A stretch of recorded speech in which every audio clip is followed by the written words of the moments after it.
पठामि संस्कृतं नित्यं वदामि संस्कृतं सदा ध्यायामि संस्कृतं सम्यक् वन्दे संस्कृतमातरं वन्दे संस्कृतमातरं वन्दे संस्कृतमातरम्।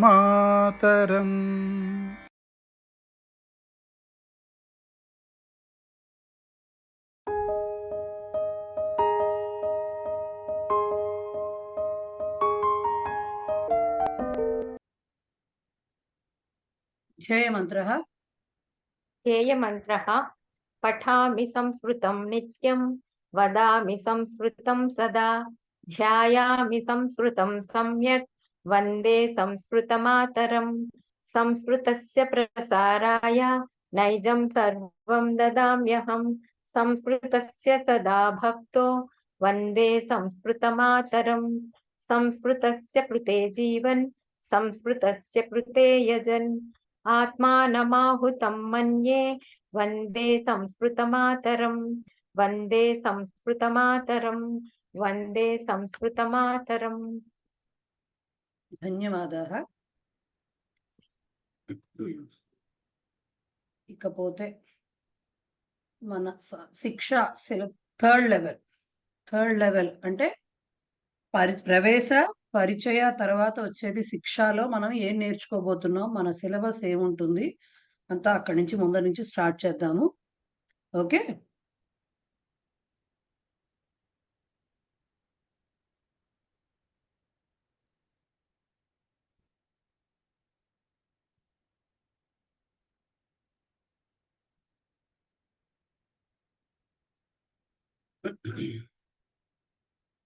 సో ఈసారి మన శిక్ష దీంట్లో 2 ప్రత్యయాలు చదువుతారు. ఫస్ట్ ఆబ్వియస్ గా సూక్తి ఉంటుంది. సూక్తి అది కామన్ మనకి. సో సూక్తి తర్వాత వచ్చేది కృదంతాలు అనే హెడింగ్ తో 2 ప్రత్యయాలు నేర్చుకుంటాం. మొత్తం శిక్షా పుస్తకం మొత్తం మీద ఇవి చాలా ఇంపార్టెంట్. మీరు చివరి వరకు చదువుతారు ఇదే. ఓకే, గ్రామర్ మనకంటే స్టార్టింగ్ గ్రామర్ ఉంటుంది చూసారా, అది శత్రు శానచ్ ప్రత్యయాలని 2 ప్రత్యయాలు చదువుతాము. నెక్స్ట్ వీటిని కూడా ఇప్పటి వరకు మీరు కృదంతాలంటే నేర్చుకున్న వాటిల్లో ఇంకో 2 యాడ్ అవుతాయి. మీకు గుర్తుంటే పరిచయాలో పద సంగ్రహ వాటిల్లో వచ్చినప్పుడు 9 రూపాయలు ఇస్తారు. దాంట్లో మనం మిగతావన్నీ మనం చదువుకున్నామండి. ఈ 2 ఉంటాయి, అవి 2 మాత్రం శిక్షాలో వస్తాయి అని చెప్పాం. రైట్? సో పఠన్ అనే మాట ఒకటి, ఇంకొకటి ఏంటి లేకపోతే ఇది వందమాన, ఇలాంటివి వస్తాయి. శత్రు శానచ్ ప్రత్యయాలు మనం తర్వాత చదువుకుంటాము అని చెప్పుకున్నాం. సో అవి చదువుతాము.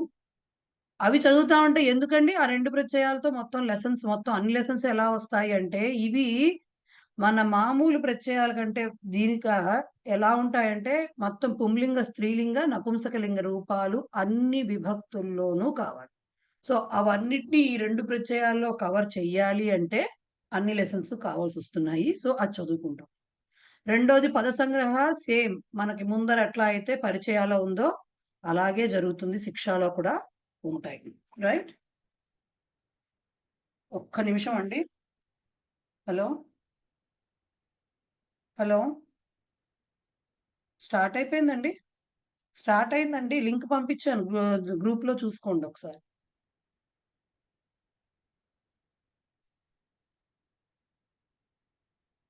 అందరూ వచ్చేసారండి, క్లాస్ స్టార్ట్ అయింది. సో అది కూడా ఈ పద సంగ్రహ మనకి ఎలా ఉంటుంది, మనకు దాంట్లో ఎలా అయితే ఉందో సేమ్ అలాగే ఇక్కడ కూడా మళ్ళీ ఆ 9 రూపాయలే ఇస్తారు. అలాంటి 9 రూపాయలు సేమ్ పరిచయాలు ఎలా ఉంటాయో దీంట్లో కూడా అలాగే ఉంటాయి. థర్డ్ టాపిక్ ప్రహేళిక. మీరు ప్రవేశాలు చదివారు కదా, ప్రహేళిక అంటే ఏంటో. పరిచయాకు వచ్చేసరికి చాటు, శ్లోకం అండ్ సమస్య చదివారు. బట్ ప్రహేళిక ఇక్కడ మళ్ళీ వస్తుంది. ఫోర్త్ వన్ సుభాషితం, యాజ్ యూజువల్ 2 సుభాషితాలు ఉంటాయి. రైట్? ఫిఫ్త్ది కావ్య కథలో ఈసారి మీకు పరిచయాలు చెప్పాను కదా, పంచమహాకావ్యాలు జస్ట్ ఇంట్రొడక్షన్ లాగా మీకు బ్రీఫ్ గా ఇస్తారు అని. పరిచయాలో రఘువంశం చదివారో అట్లాగా కావ్య కథలో ఇప్పుడు శిశుపాల వధం, మాగుడు రాసినటువంటి శిశుపాల వధం ఏమో మనకి ఫస్ట్ 5 లెసన్స్ లో ఉంటుంది. సెకండ్ 5 లెసన్స్ లో అంటే sixth lesson to 10th lesson Kiratarjuniyam ఉంటుంది. భారవి విరచిత కిరాతార్జునీయం గురించి ఉంటుంది కావ్య కథ. సంధులు నెక్స్ట్ అంటే 6th టాపిక్ అన్వయ రచన. ఇది కొత్త టాపిక్ మీకు. ఓకే, ఇది కొత్త టాపిక్. ఏంటి ఉంటుంది అన్వయ రచనలో అంటే, పరిచయాల్లో మీకు అన్వయ క్రమము అని ఒకటి ఇచ్చారు. శ్లోకము, పదవిభాగము, అన్వయ క్రమము, నెక్స్ట్ అన్వయార్థము, తాత్పర్యం. ఈ అన్వయ క్రమం అంటే ఏంటి మనం చెప్పుకున్నాం.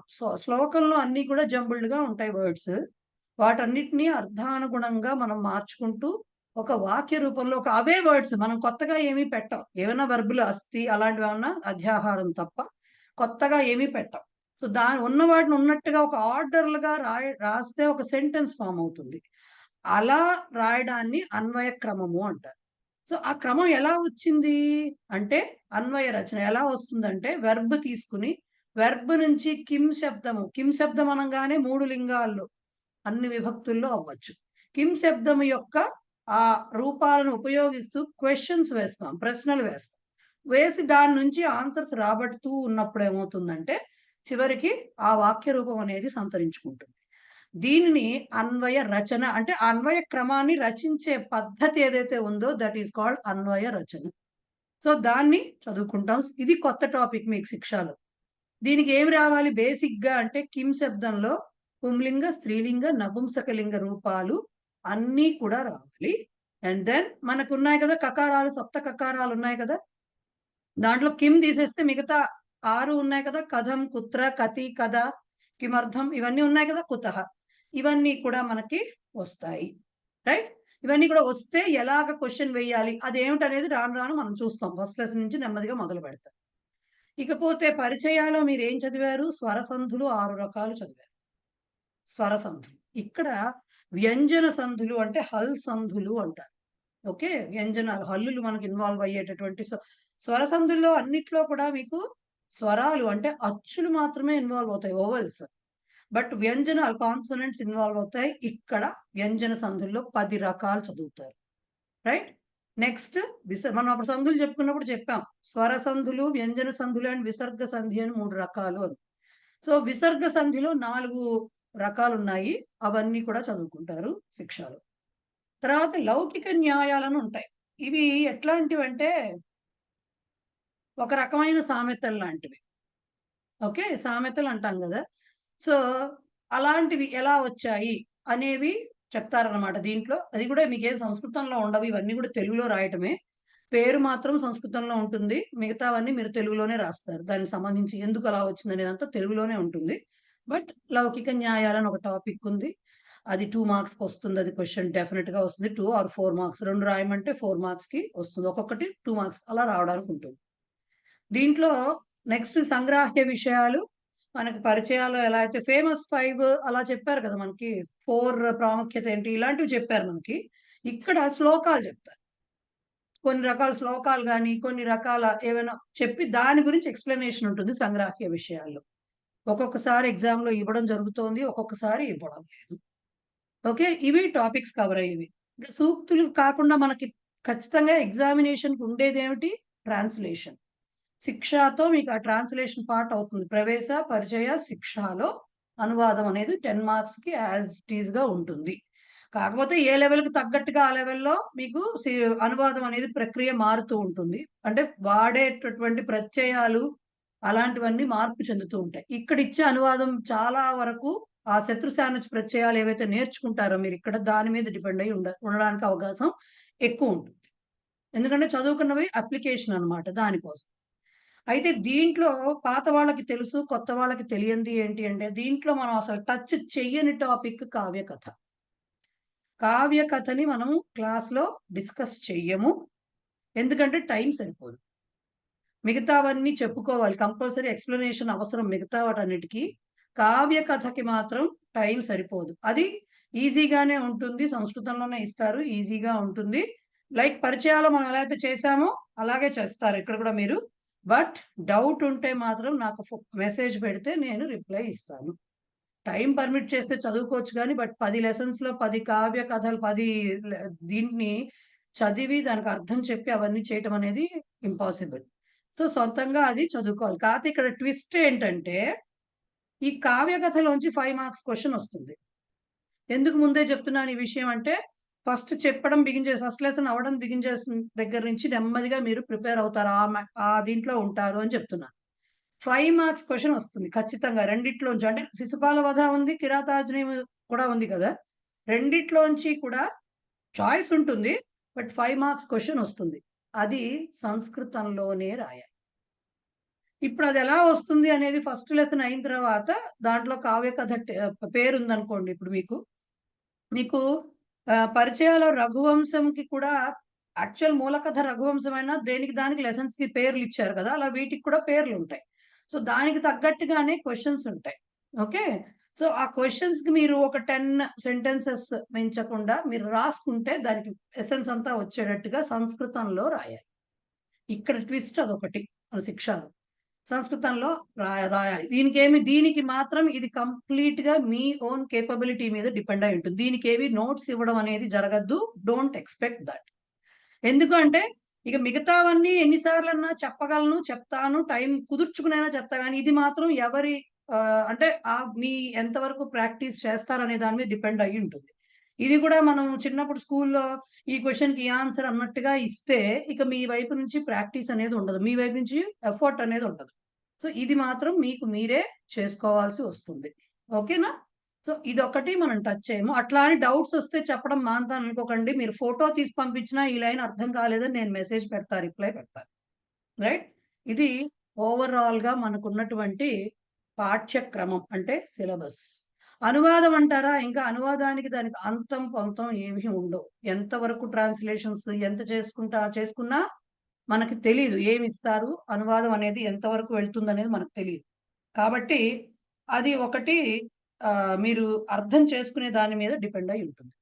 సో, ఇదండి బేసిక్‌గా మనకున్నటువంటి పాఠ్యక్రమము. దీంట్లో ప్రహేళిక 2 మార్క్స్‌కి అడుగుతారు. సుభాషితాలు 2 మార్క్స్‌కి అడగొచ్చు, 4 మార్క్స్‌కి అడగొచ్చు. అంటే 2 అడగొచ్చు, 1 అడగొచ్చు. అన్వయ రచన 4 మార్క్స్ ఆర్ 6 మార్క్స్ ఇచ్చే పేపర్ సెట్ చేసే వాళ్ళ బట్టి ఉంటుంది. అది వాళ్ళు అడుగుతారు. ఏమేమి రాయొచ్చు, ఏమేమి రాయాలని వాళ్ళే అడుగుతారు. దాని మీద డిపెండ్ అయ్యి రాయాల్సొస్తుంది. అండ్ సంధులు మీకు పరిచయాలు ఎలా అయితే ఇచ్చారో సంధి విడదీసి పేరు రాయటం, సంధి కలిపి పేరు రాయటం. దీంట్లో వ్యంజన సంధులు సెపరేట్‌గా వస్తాయి బిట్స్. విసర్గ సంధి సెపరేట్‌గా వస్తుంది బిట్. సో, అవి కూడా ఇదిగా వస్తాయి. సో, ప్రత్యయాల సంగతి చెప్పక్కర్లేదు. సో, ఇవన్నీ కూడా మనం పేపర్ మోడల్ ఎలా ఉంటుంది అవన్నీ చివర్లో ఎలాగో డిస్కస్ చేస్తాం వాటి గురించి. మీరు ఫస్ట్ నుంచే ప్రాక్టీస్ చేయాల్సింది ఏమిటి అంటే కావ్య కథ. ఎందుకంటే అక్కడ నా హెల్ప్ అంటే నేను డైరెక్ట్‌గా చెప్పను కాబట్టి అది మీరు ప్రాక్టీస్ చేసుకోవాల్సి వస్తుంది కొంచెం. ఫస్ట్ నుంచే గనక ప్రాక్టీస్ చేస్తే మీకు అంత ప్రాబ్లమ్ ఏమి అనిపించదు. అంత కష్టమైనవి కూడా ఏమీ ఉండవు అక్కడ. సరేనా? ఇంకొకటి కూడా ఏదో చెప్దాం అనుకున్నాను నేను. అంతే. సో, ఇది పాఠ్యక్రమం అండి. ఎవరికైనా ఏమన్నా సందేహం ఉంటే అడగవచ్చును.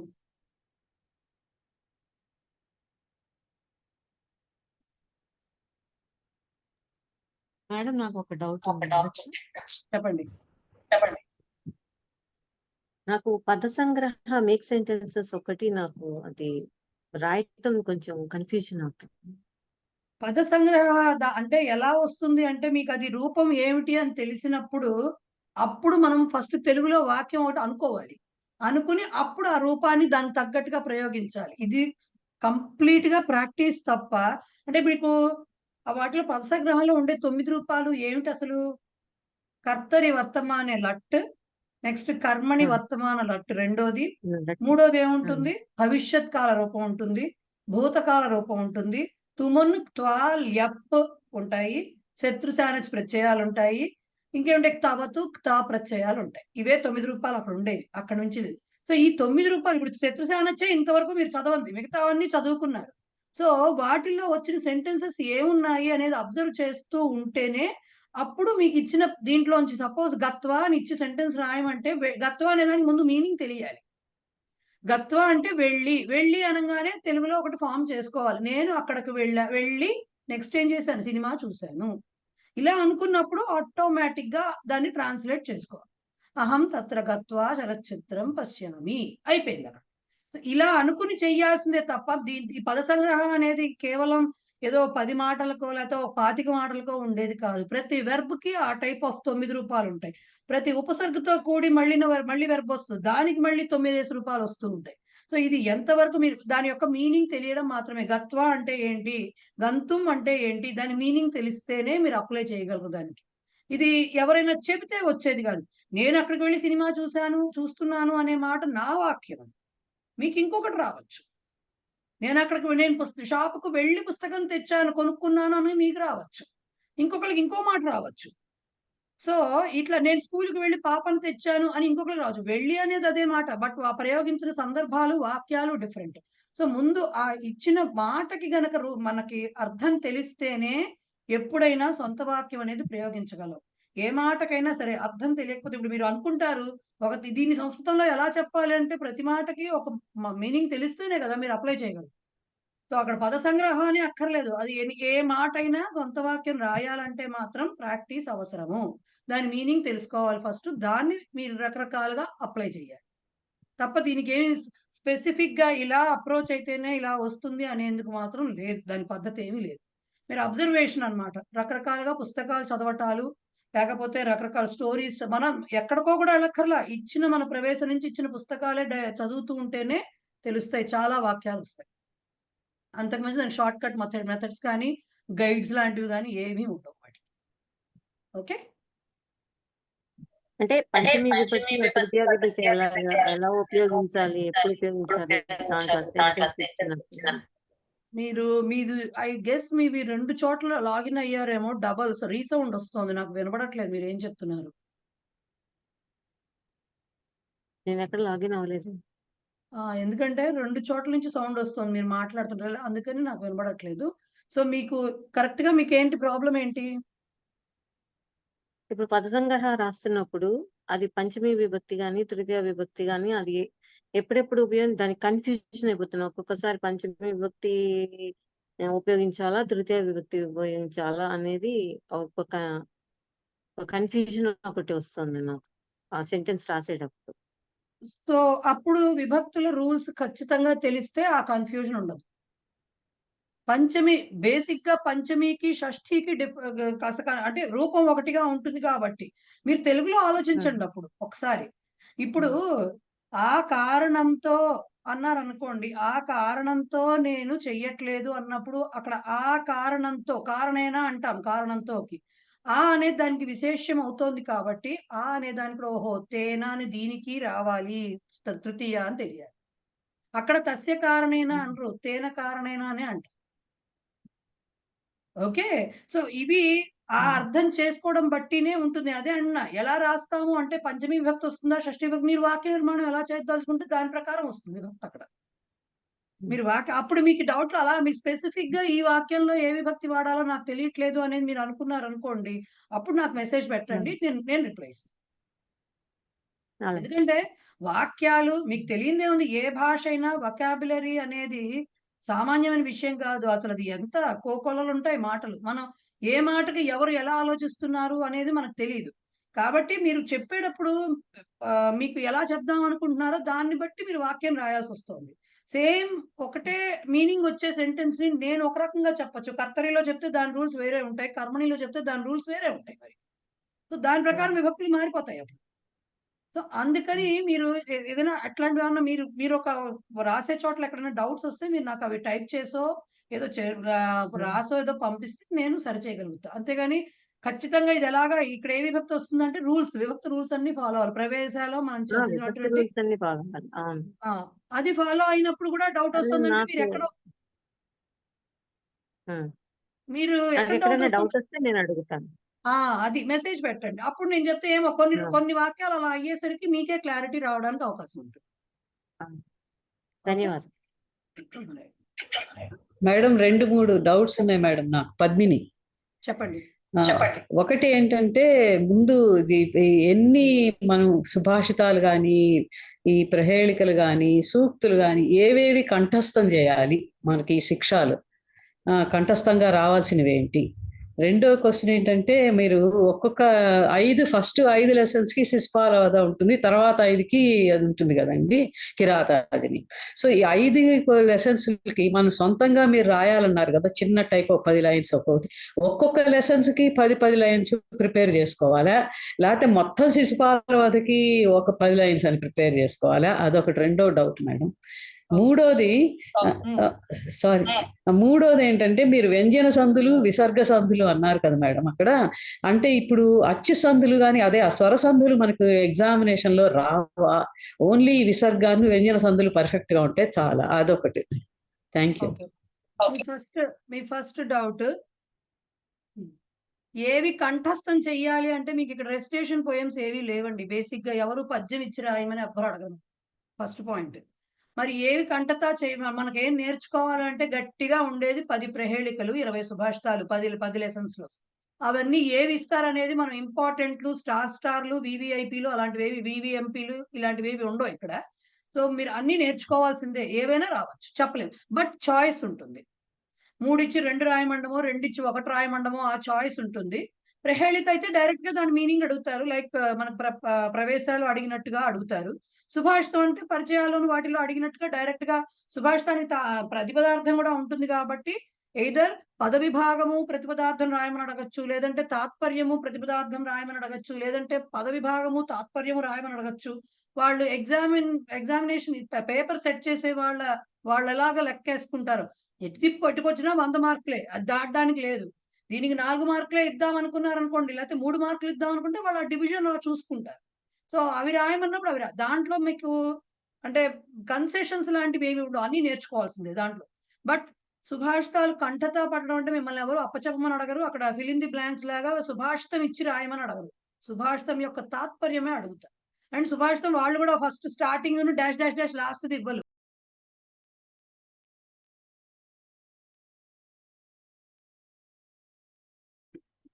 సో మీకున్న డౌట్స్ దాంట్లో అందుకని సో అవన్నీ కూడా మీరు ఖచ్చితంగా చదువుకోవాల్సి వస్తుంది. ఇక మీరు నేను చాలే నేను 18 పాఠాలు చదువుతాను, మిగతా 2 వదిలేస్తానంటే అది మీ చాయిస్. నేనైతే అన్ని చదవని దాంట్లో ఇంపార్టెంట్ పెట్టేవేమీ ఉండవు. ఫస్ట్ డౌట్ అది. మూడో డౌట్కి వస్తా, రెండోది మళ్ళీ చెప్తా. మూడో డౌట్ ఏమిటి మీకు అంటే స్వరసంధుల గురించి. సిలబస్ లో ఇప్పుడు ఉన్నది మనకు వ్యంజన సంధులు విసర్గ సంధులే అయితే వాటికే మార్క్స్ అడ్జస్ట్ చేయడం చాలా కష్టమైపోతుంటే మళ్ళీ స్వరసంధులు ఎక్కడి నుంచి తెస్తారు వాళ్ళు? సో ఇవ్వరు, స్వరసంధులు ఇవ్వరు. ఓన్లీ సిలబస్ ఇప్పుడు శిక్షా సిలబస్ లో ఏముందో అవే ఇస్తారు. ఇది సెకండ్ డౌట్ మీది. అదే థర్డ్ డౌట్. మీ సెకండ్ డౌట్ ఏంటంటే మీకు ఇప్పుడు ఇట్లా వస్తే కావ్య కథలో 10 క్వశ్చన్లు చేసుకోవాలా లేకపోతే ఎలా చేసుకోవాలంటే చిన్న ఎగ్జాంపుల్ చెప్తా. ఫస్ట్ లెసన్ లో కావ్య కథలో మంత్రాలోచనం అని ఉంది. పాఠం పేరు మంత్రాలోచనం అని ఉంటుంది. దానికి ఏమిస్తారంటే క్వశ్చన్ ఇస్తే శ్రీకృష్ణస్య ఉద్ధవేన సహ మంత్రాలోచనం వివృణుత అని ఇస్తారు. లేదు అంత క్వశ్చన్లా ఇవ్వకపోయినా మంత్రాలోచనం అనేనా ఇస్తారు. శ్రీకృష్ణ ఉద్ధవ బలరామయో మంత్రాలోచనం అని ఇస్తారు. అలా ఇవ్వడానికైనా ఛాన్స్ ఉంది. సో అప్పుడు ఏమవుతుంది, కేవలం అంటే దాన్ని డివైడ్ చేసినప్పుడు 5 పాఠాల్లో ముందు పాఠంలో ఏమైందో దానికి సంబంధించినటువంటి సారాంశము అడుగుతారు. దాన్నే క్వశ్చన్ రూపంలో అడుగుతారు. అక్కడ మనకు ఎలా ఉంటుంది లెసన్ లో, మీరు ఎప్పుడైనా చిన్నప్పటి నుంచి మనం చదువుకున్నవి చూసుకుని ఉంటే ఒక డైలాగ్ లాగా ఉన్న లెసన్ ఉంటే మనం డైలాగ్ లాగా రాయము, మనం వాక్య రూపంలో రాస్తాం దాన్ని కదా. అప్పుడు శ్రీకృష్ణుడు అలా చెప్పాడు, సో ఇలా చెప్పాడు, ఇది అలా జరిగింది అని మనం డైలాగ్ రూపంలో రాయము, మనం వాక్య రూపంలో రాస్తాము. ఆ వాక్య రూపంలో రాయాలి. లేదండి నేను అంత రాయలేను, డైరెక్ట్ గా దాంట్లో ఉన్నది. ఎందుకంటే నేను చెప్తున్నది ఈ విషయం చక్కగా యాజ్ ఇట్ ఈజ్ గా పుస్తకంలోంచి రాసేసిన వాళ్ళు ఉన్నారు పేపర్లలో. చూడకుండానే అనే మాట నేను చెప్పకుండా ఉంటే చాలా సమంజసంగా ఉంటుంది. బట్ ఇంట్లోంచి రాసిన వాళ్ళలో చాలా మంది, అంటే ఇప్పుడు కాదు, నేను అప్పుడు ఎప్పుడో ఒకసారి టైంలో దిద్దిన టైంలో నేను చూసిన ఇది అనమాట. అది డైరెక్ట్ గా పెట్టుకుంటారు. అక్కడ మంత్రాలోచనం అంటే ఆ పాఠం నుంచే వచ్చింది కదా. వాళ్ళు యాజ్ ఇట్ ఈజ్ గా అటు ఏమంటారు ఫుల్ స్టాప్లు కామాలు కూడా మారవు, అక్కడ డైరెక్ట్ గా యాజ్ ఇట్ ఈజ్ రాస్తారు. అది ఎలా రాయొచ్చా అనేది అందరూ పెద్దవాళ్ళు, నేను ఇప్పుడు చెప్పక్కర్లేదు. మన పిల్లలు మనం చదివించుకున్నాం, మన వాళ్ళు కూడా చదివించిన వాళ్ళు ఉన్నారు ఇక్కడ. నేను ఇప్పుడు కొత్తగా మీకు క్వశ్చన్ అండ్ ఆన్సర్స్ ఎలా ఫ్రేమ్ చేసుకోవాలనేది నేను చెప్పక్కర్లేదు బేసిక్. సో ఇలా ఇస్తారనమాట. లేకపోతే శ్రీకృష్ణస్య ప్రయాణం అని ఒక్కొక్కసారి ఇవ్వచ్చు. నారదస్య ద్వారకాగమనం అని ఒక పాఠం ఉంటుంది. సో నారదశ ద్వారకా గమనం అంటే నారదుడు ద్వారకు వచ్చాడు, ఎందుకు వచ్చాడు, ఏం జరిగింది ఆయన వచ్చినప్పుడు అనేవి లెసన్ మొత్తంలో అదే ఉంటుంది. కానీ అంతా రాయక్కర్లేదు, సారాంశం మన అదే లైన్ వైజ్ రాసుకుంటూ మిస్ అవ్వకుండా. సో మీరు 10 అవును. లెసన్స్ అలా చూసుకుంటే 10 క్వశ్చన్స్ వస్తాయి. అంతేగాని డైరెక్ట్ గా వాళ్ళు వచ్చి శిశుపాల వధని వివరించండి అని ఇవ్వలేరు. ఉమ్. ఒకవేళ అలా ఇచ్చినా కూడా 5 పాఠాల్లో ఉంది కదా, 5 మెయిన్ ఇంపార్టెంట్ గా సారాంశం. ఎక్స్ప్లెయిన్ చేసి రాసుకోగలగాలి. 2 లైన్లో మీరు బేసిక్ గా ఉమ్. మొత్తంలో. ఇప్పుడు నారదుడు ఇక్కడికి వచ్చాడు, శ్రీకృష్ణుడు అందరితో కలిసి వెళ్ళాడు రాజసూయాగానికి, ఇవంతా రాయకుండా బ్రీఫ్ గా రాస్తారు. శిశుపాలవధం చెప్పమంటే ఏం చెప్తాం మనం? అక్కడికి వెళ్ళినప్పుడు శిశుపాలుడు ఇలాగా ప్రేలాపనలు పేలాడు కాబట్టి చంపేశాడు అన్న టైప్ బ్రీఫ్ గా రాసుకొస్తాం తెలుగులో రాయమంటే. అలాగా రాయాలి, అంతేకాని యాజ్ ఇట్ ఈస్ గా. సో 10 క్వశ్చన్స్ రావడానికి అవకాశం ఉంటుంది. ఇంతవరకు అయితే డైరెక్ట్ గా కిరాతార్జునేయం కథ రాయండి, శిశుపాలవధ కథ రాయండి అని అయితే అడగలేదు. ఏదో ఒక మీకు ఇది ఎప్పుడు తెలుస్తుందంటే కొంచెం పోనివ్వండి, ఎప్పుడైనా మనకి పాఠాలు గ్రామర్ తో బుర్ర వేడెక్కినప్పుడు, లేకపోతే ఈ లోపల మీకు అందరికీ కూడా క్వశ్చన్ పేపర్స్ ఉంటాయి, ప్రీవియస్ క్వశ్చన్ పేపర్స్. దాంట్లో చూస్తే మీకు 5 మార్కుల క్వశ్చన్స్ ఎలా ఇస్తున్నారు అని తెలుస్తుంది సుమారుగా. ఒక 2-3 పేపర్లు చూసారనుకోండి, ఒక 6-7 క్వశ్చన్స్ వచ్చేస్తాయి. ఓహో ఇలా ఇస్తున్నారు కాబోలని ఆ రకంగా ప్రిపేర్ చేసేసుకుంటారు. మిగతా పేపర్లన్నీ మిగతా క్వశ్చన్స్ అన్ని చూడక్కర్లే, ఇది చూసుకుని క్వశ్చన్స్ ప్రిపేర్ చేసుకోవచ్చు. సరే, రైట్, అర్థమైంది. ఐ థింక్ మీ డౌట్స్ క్లారిఫై అయినట్టున్నాయి. అవునండి. Okay, right. శైలజ గారు ఏంటి మీరు హ్యాండ్ రైజ్ చేశారు, చెప్పండి శైలజ గారు.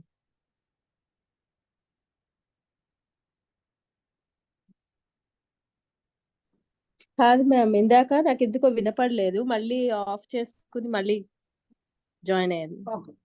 ఓకే ఓకే, సరే. అయితే ఫస్ట్ మనము శుభారంభం మన శిక్షా క్లాసెస్ కి. ఎవరన్నా మ్యూట్ లో లేరా?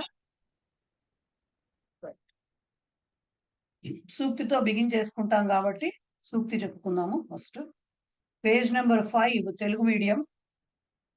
అండ్ పేజ్ నెంబర్ లేదు ఇక్కడ, వాళ్ళు ఇంగ్లీష్ మీడియం బుక్స్ లో 2 అనే ఉంది కాబట్టి ఫస్ట్ లెసన్ ఫస్ట్ పేజ్ తీసుకోండి.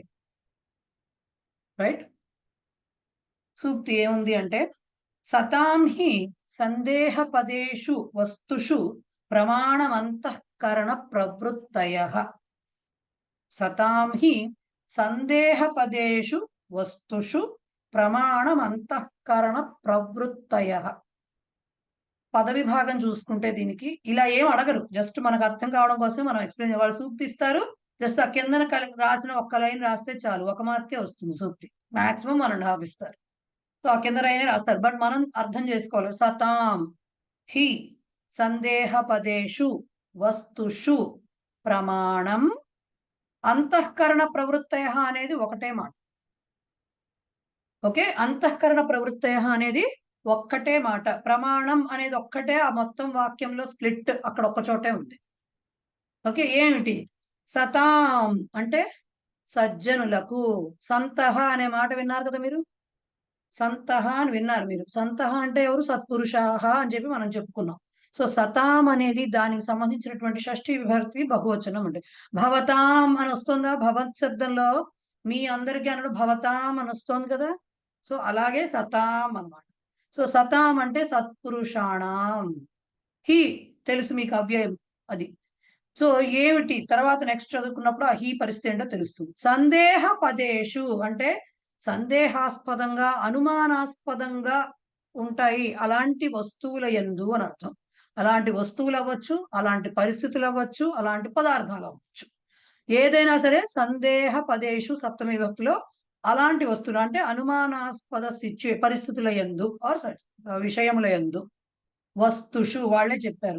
వస్తువులు అంటే కేవలం ఏదో ఫిజికల్ గా మెటీరియలిస్టిక్ థింగ్సే అవ్వక్కర్లేదు, ఏవైనా అనుమానం కలిగిన పరిస్థితులు అవ్వచ్చు. డౌట్స్ వస్తాయి, అక్కడ చాలా వస్తాయి మనకు డౌట్స్. వాటన్నిటిలో కూడా ప్రమాణం అంటే అర్థం ఏంటి, వాళ్ళ మెజర్ ఏంటి, స్టాండర్డ్ ఏంటి, వాళ్ళ బిలీఫ్ ఏంటి, వాళ్ళు దేన్ని ప్రమాణంగా తీసుకుంటారంట. ప్రమాణంగా తీసుకోవడం అంటే ఏంటి? ఒక మెజరింగ్ స్కేల్ ఉంటుంది, ఇది దీని బేసిస్ మీద మనం ఇలా డిసైడ్ అవుతాము.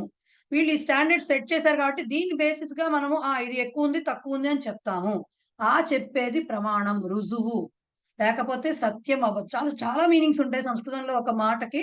ప్రమాణం అంటే ఇక్కడ ఆ మెజరింగ్ స్కేల్, ఆ స్టాండర్డ్ ఆ స్కేల్ ఉంటుంది కదా, దాన్ని అనుకోవచ్చు అనమాట, ప్రూఫ్ అని కానీ అనుకోవచ్చు. అంతఃకరణ ప్రవృత్తయ. అంతఃకరణం అంటే మీ అందరికీ తెలుసు, మనస్సు. ప్రవృత్తి అంటే అర్థం ఏంటి? ప్రవృత్తి అంటే మన యొక్క నడవడిక, మన యొక్క క్యారెక్టర్. ప్రవృత్తి ఉండే చాలా మీనింగ్స్ ఉంటాయండి. బేసిక్ గా ప్రవృత్తి అంటే ఏంటి? వృత్తి రీత్యా అది, ప్రవృత్తి రీత్యా ఇది అంటారు. అంటే ఏంటి? వాళ్ళ బేసిక్ క్యారెక్టర్ ఏదైతే ఉంటుందో అది ప్రవృత్తయ. దానికి బహువచనం ప్రవృత్తయ. ఏం చెప్తున్నారు?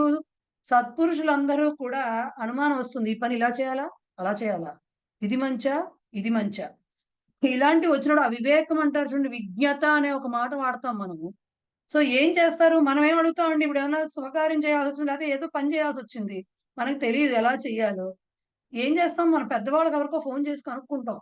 అమ్మో, అత్తో, లేకపోతే పిన్నో, బాబాయ్, ఎవరో ఒకరికి ఫోన్ చేసి కనుక్కుంటాం. ఇది ఇలా ఉంది సిచ్యుయేషన్, ఈ సిచ్యుయేషన్ లో మేము ఏం చేయాలి అడుగుతాం. అంటే మనకు ప్రమాణం ఎవరు? వాళ్ళు అనమాట. అంటే వాళ్ళ ఎక్స్పీరియన్స్ కావచ్చు, వాళ్ళు ఎప్పుడు ఫేస్ చేశారో, వాళ్ళు ఆ సిచ్యుయేషన్ లోంచి వెళ్ళుంటారు, లేకపోతే చూసుంటారు, వాళ్ళు మనకంటే పెద్దవాళ్ళు కాబట్టి. సో వాళ్ళు అడుగుతాం. ప్రమాణం కింద వాళ్ళని తీసుకున్నాం. మా అమ్మ చెప్పింది కాబట్టి కరెక్ట్, మా అత్తగారు చెప్పారు కాబట్టి కరెక్ట్.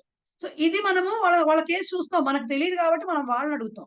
సత్పురుషులు ఏం చేస్తారు? ఇది మనకి బేసిక్ గా డైలీ లైఫ్ లో వచ్చేటువంటి ఆవకాయ ఎట్లా పెట్టాలి, పులుసులో తిరమూత ఎట్లా పెట్టాలి అనే వాటికి వచ్చే డౌట్లు ఇవన్నీ. బట్ సత్పురుషులకు వచ్చే డౌట్లు ఎలా ఉంటాయి? మనకు రాని డౌట్లన్నీ వాళ్ళకి వస్తాయన్నమాట. మనకు రావు అలాంటి డౌట్లు. అవి ఏం డౌట్స్ వస్తాయి వాళ్ళకి? ఏ యోగమనో, సంథింగ్ స్పిరిచువల్ గానో, చాలా జ్ఞానంకి సంబంధించినవి వస్తాయి. మరి వాళ్ళు ఏం చేస్తారు? అలాంటి సందర్భాల్లో డైలమాలో ఉన్నప్పుడు వాళ్ళు ఏం చేస్తారు అంటే, వాళ్ళకి వాళ్ళ అంతఃకరణ ప్రవృత్తులు, అంటే వాళ్ళ మనస్సాక్షి అనే ఒక మాట వాడతాం మనం. వాళ్ళు అప్పటి వరకు వాళ్ళు ఎంతైతే జ్ఞానాన్ని సంపాదించారో దాని మీద డిపెండ్ అయ్యి వాళ్ళు, అదే వాళ్ళకి ప్రమాణం. వాళ్ళ క్యారెక్టర్ ఏమిటి, ఆ దాని మీద డిపెండ్ అయ్యి వాళ్ళ మనసు ఏం చెప్తుందో అది చేస్తారు వాళ్ళు. అదే అక్కడ చెప్తున్నారు. దీనికి ఎలా చెప్పుకోవాలి? అన్వయం వాక్య రూపంగా చెప్తాము. ఎలా చెప్తాము? సతాం సందేహపదేషు వస్తుషు అంతఃకరణ ప్రవృత్తయ హి ప్రమాణం. వాళ్ళకి, సత్పురుషులకి సందేహాస్పదమైన, అనుమానాస్పదమైనటువంటి వస్తువులు ఆర్ పరిస్థితులు, అలాంటి వాటి యందు వాళ్ళ అంతఃకరణం, వాళ్ళ మనసు చెప్పినదే వాళ్ళు ఆచరిస్తారు. అదే వాళ్ళకి ప్రమాణము, అదే వాళ్ళకి రుజువు, అదే వాళ్ళకి ఆ బేసిస్ ఏదైతే చూస్తామో ఆ మెజరింగ్ స్కేల్ అదే. దాని మీద, అంతే కదా. ఇప్పుడు నాకు కొంత తెలుసు అనుకోండి, నేను దాని మీద డిపెండ్ అయ్యే ఇది ఎస్ ఇది నో అని చెప్పగలుగుతాను. తెలియని దాని గురించి మనం ఏం చెప్తాము? సో నాది నేనే చూసుకుంటాను, అందరూ చెప్పింది విన్నా, నాకు తెలిసిన దాన్ని బట్టే నేను వెళ్తాను. సో వాళ్ళకి ఆ అంతఃకరణ ఏదైతే ఉందో అదే వాళ్ళకి ప్రమాణం అనేది ఆ సూక్తి యొక్క అర్థం. రైట్. తర్వాత పరిచయ దీంట్లో మనం ఏమైతే చదువుకున్నామో దాని రివిజన్ ఇచ్చారు. ఒకసారి మనం కూడా ఓవర్ వ్యూ చూసేద్దాము.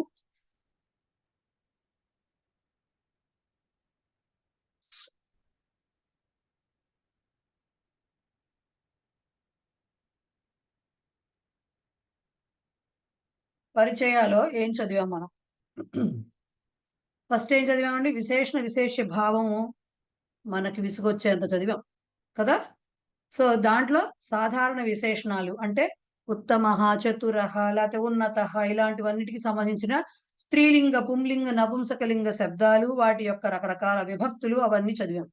ఓకే. విశేష్యము ఏ విభక్తి, ఏ వచనం, ఏ లింగంలో ఉందో విశేషణం కూడా అదే విభక్తి వచన లింగాల్లో ఉంటుందని చదువుకున్నాం. ఆ విశేషణాల్లో నార్మల్ గా మనకు తెలిసినటువంటి విశేషణాలే కాకుండా సంఖ్యా విశేషణాలు, అంటే సంఖ్యలు కూడా సంస్కృతంలో విశేషణాలే. అందుకనే నవభిహి, దశమాత్, దశభిహి, లేకపోతే ఇలాంటివన్నీ కూడా మనకి వచ్చినాయి. ఓకే. అష్టభ్య, ఇలాంటివన్నీ చదువుకున్నాం మనం బేసిక్ గా.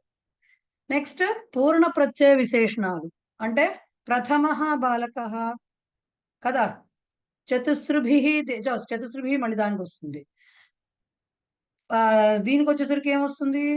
చతుర్నాం, బాలకానం, ఇలా అన్ని రకాలటువంటి పూర్ణ ప్రత్యయాలు కూడా మనం చదువుకున్నాం. ప్రథమ బాలక దగ్గర నుంచి ఇంకేం చదివాం దాని గురించి? ప్రథమేన బాలకేన అని దానికి విశేషాలు చదువుకున్నాం. విభక్తులు, రకరకాల విభక్తులు చదువుకున్నాం. ప్రతి మాటకి చెప్పుకున్నాం కదా. వింశతి తమ 19 తర్వాత నుంచి తమహ, తమమి ఆ శబ్దాలు వస్తాయని కూడా చదువుకున్నాం. నెక్స్ట్ చిత్ చన ప్రయోగాలు, ఆ ప్రత్యయాంత శబ్దాలు ఏవైతే ఉన్నాయో కిం శబ్దానికి వాడినప్పుడు వాటిని వచ్చేటటువంటి అవి కూడా కస్మింశ్చిత్, కస్మాచ్చిత్ ఇలాంటివన్నీ కూడా మనం చదివాం. అవి కూడా విశేషణాలు అని చదువుకోవడం జరిగింది. సో విశేషణ విశేష్య భావంలో 4 రకాలుగా మనం మొత్తం చదివాం దాన్ని. చాలా కన్ఫ్యూజ్ కూడా అయ్యాం. మొత్తానికి అవగొట్టుకున్నాం వాటిని. ఆ తర్వాత ఏం చదివాము? కర్తరిలో విధి లింగ్ లకారం చదువుకున్నాం. భవేత్, భవేతాం, భవేయుః అది చదువుకున్నాం తర్వాత. రైట్? కర్తరి సంబంధించిన విధిలింగ్. తర్వాత ఏం చదివాం? కర్మణి భావే రెండిట్లో కూడా వర్తమాన లట్ రూపాలు అంటే పఠ్యతే, వంద్యతే, కంప్యతే ఇలాంటి రూపాలు. భూత లంగ్ లట్ రూపాలు, భూతకాలంలో లంగ్ రూపాలు అంటే అపఠ్యత, అవంద్యత ఈ రూపాలను చదువుకున్నాం. నెక్స్ట్ ఆజ్ఞార్థక లోట్ పఠ్యతాం, వంద్యతాం ఈ రూపాలు చదివాం. నెక్స్ట్ విద్యార్థకానికి లింగలకారం చదవకుండా కర్మణిలోకి వచ్చేసరికి తవ్య తనీయరటి అని 2 రూపాలు 2 ప్రత్యయాలు చదివాం. పఠనీయ, వందనీయ, వందితవ్య, పఠితవ్య వాటిల్లో మళ్ళీ స్త్రీలింగ, పుంలింగ, నపుంసకలింగాలు చదివాం. రైట్? ఇవి కాక చాలా చదివాము. అనువాద పద్ధతి అని అదని ఇదని చాలా చదువుకున్నాం. బట్ బేసిక్ గ్రామర్ చదివింది ఏంటి?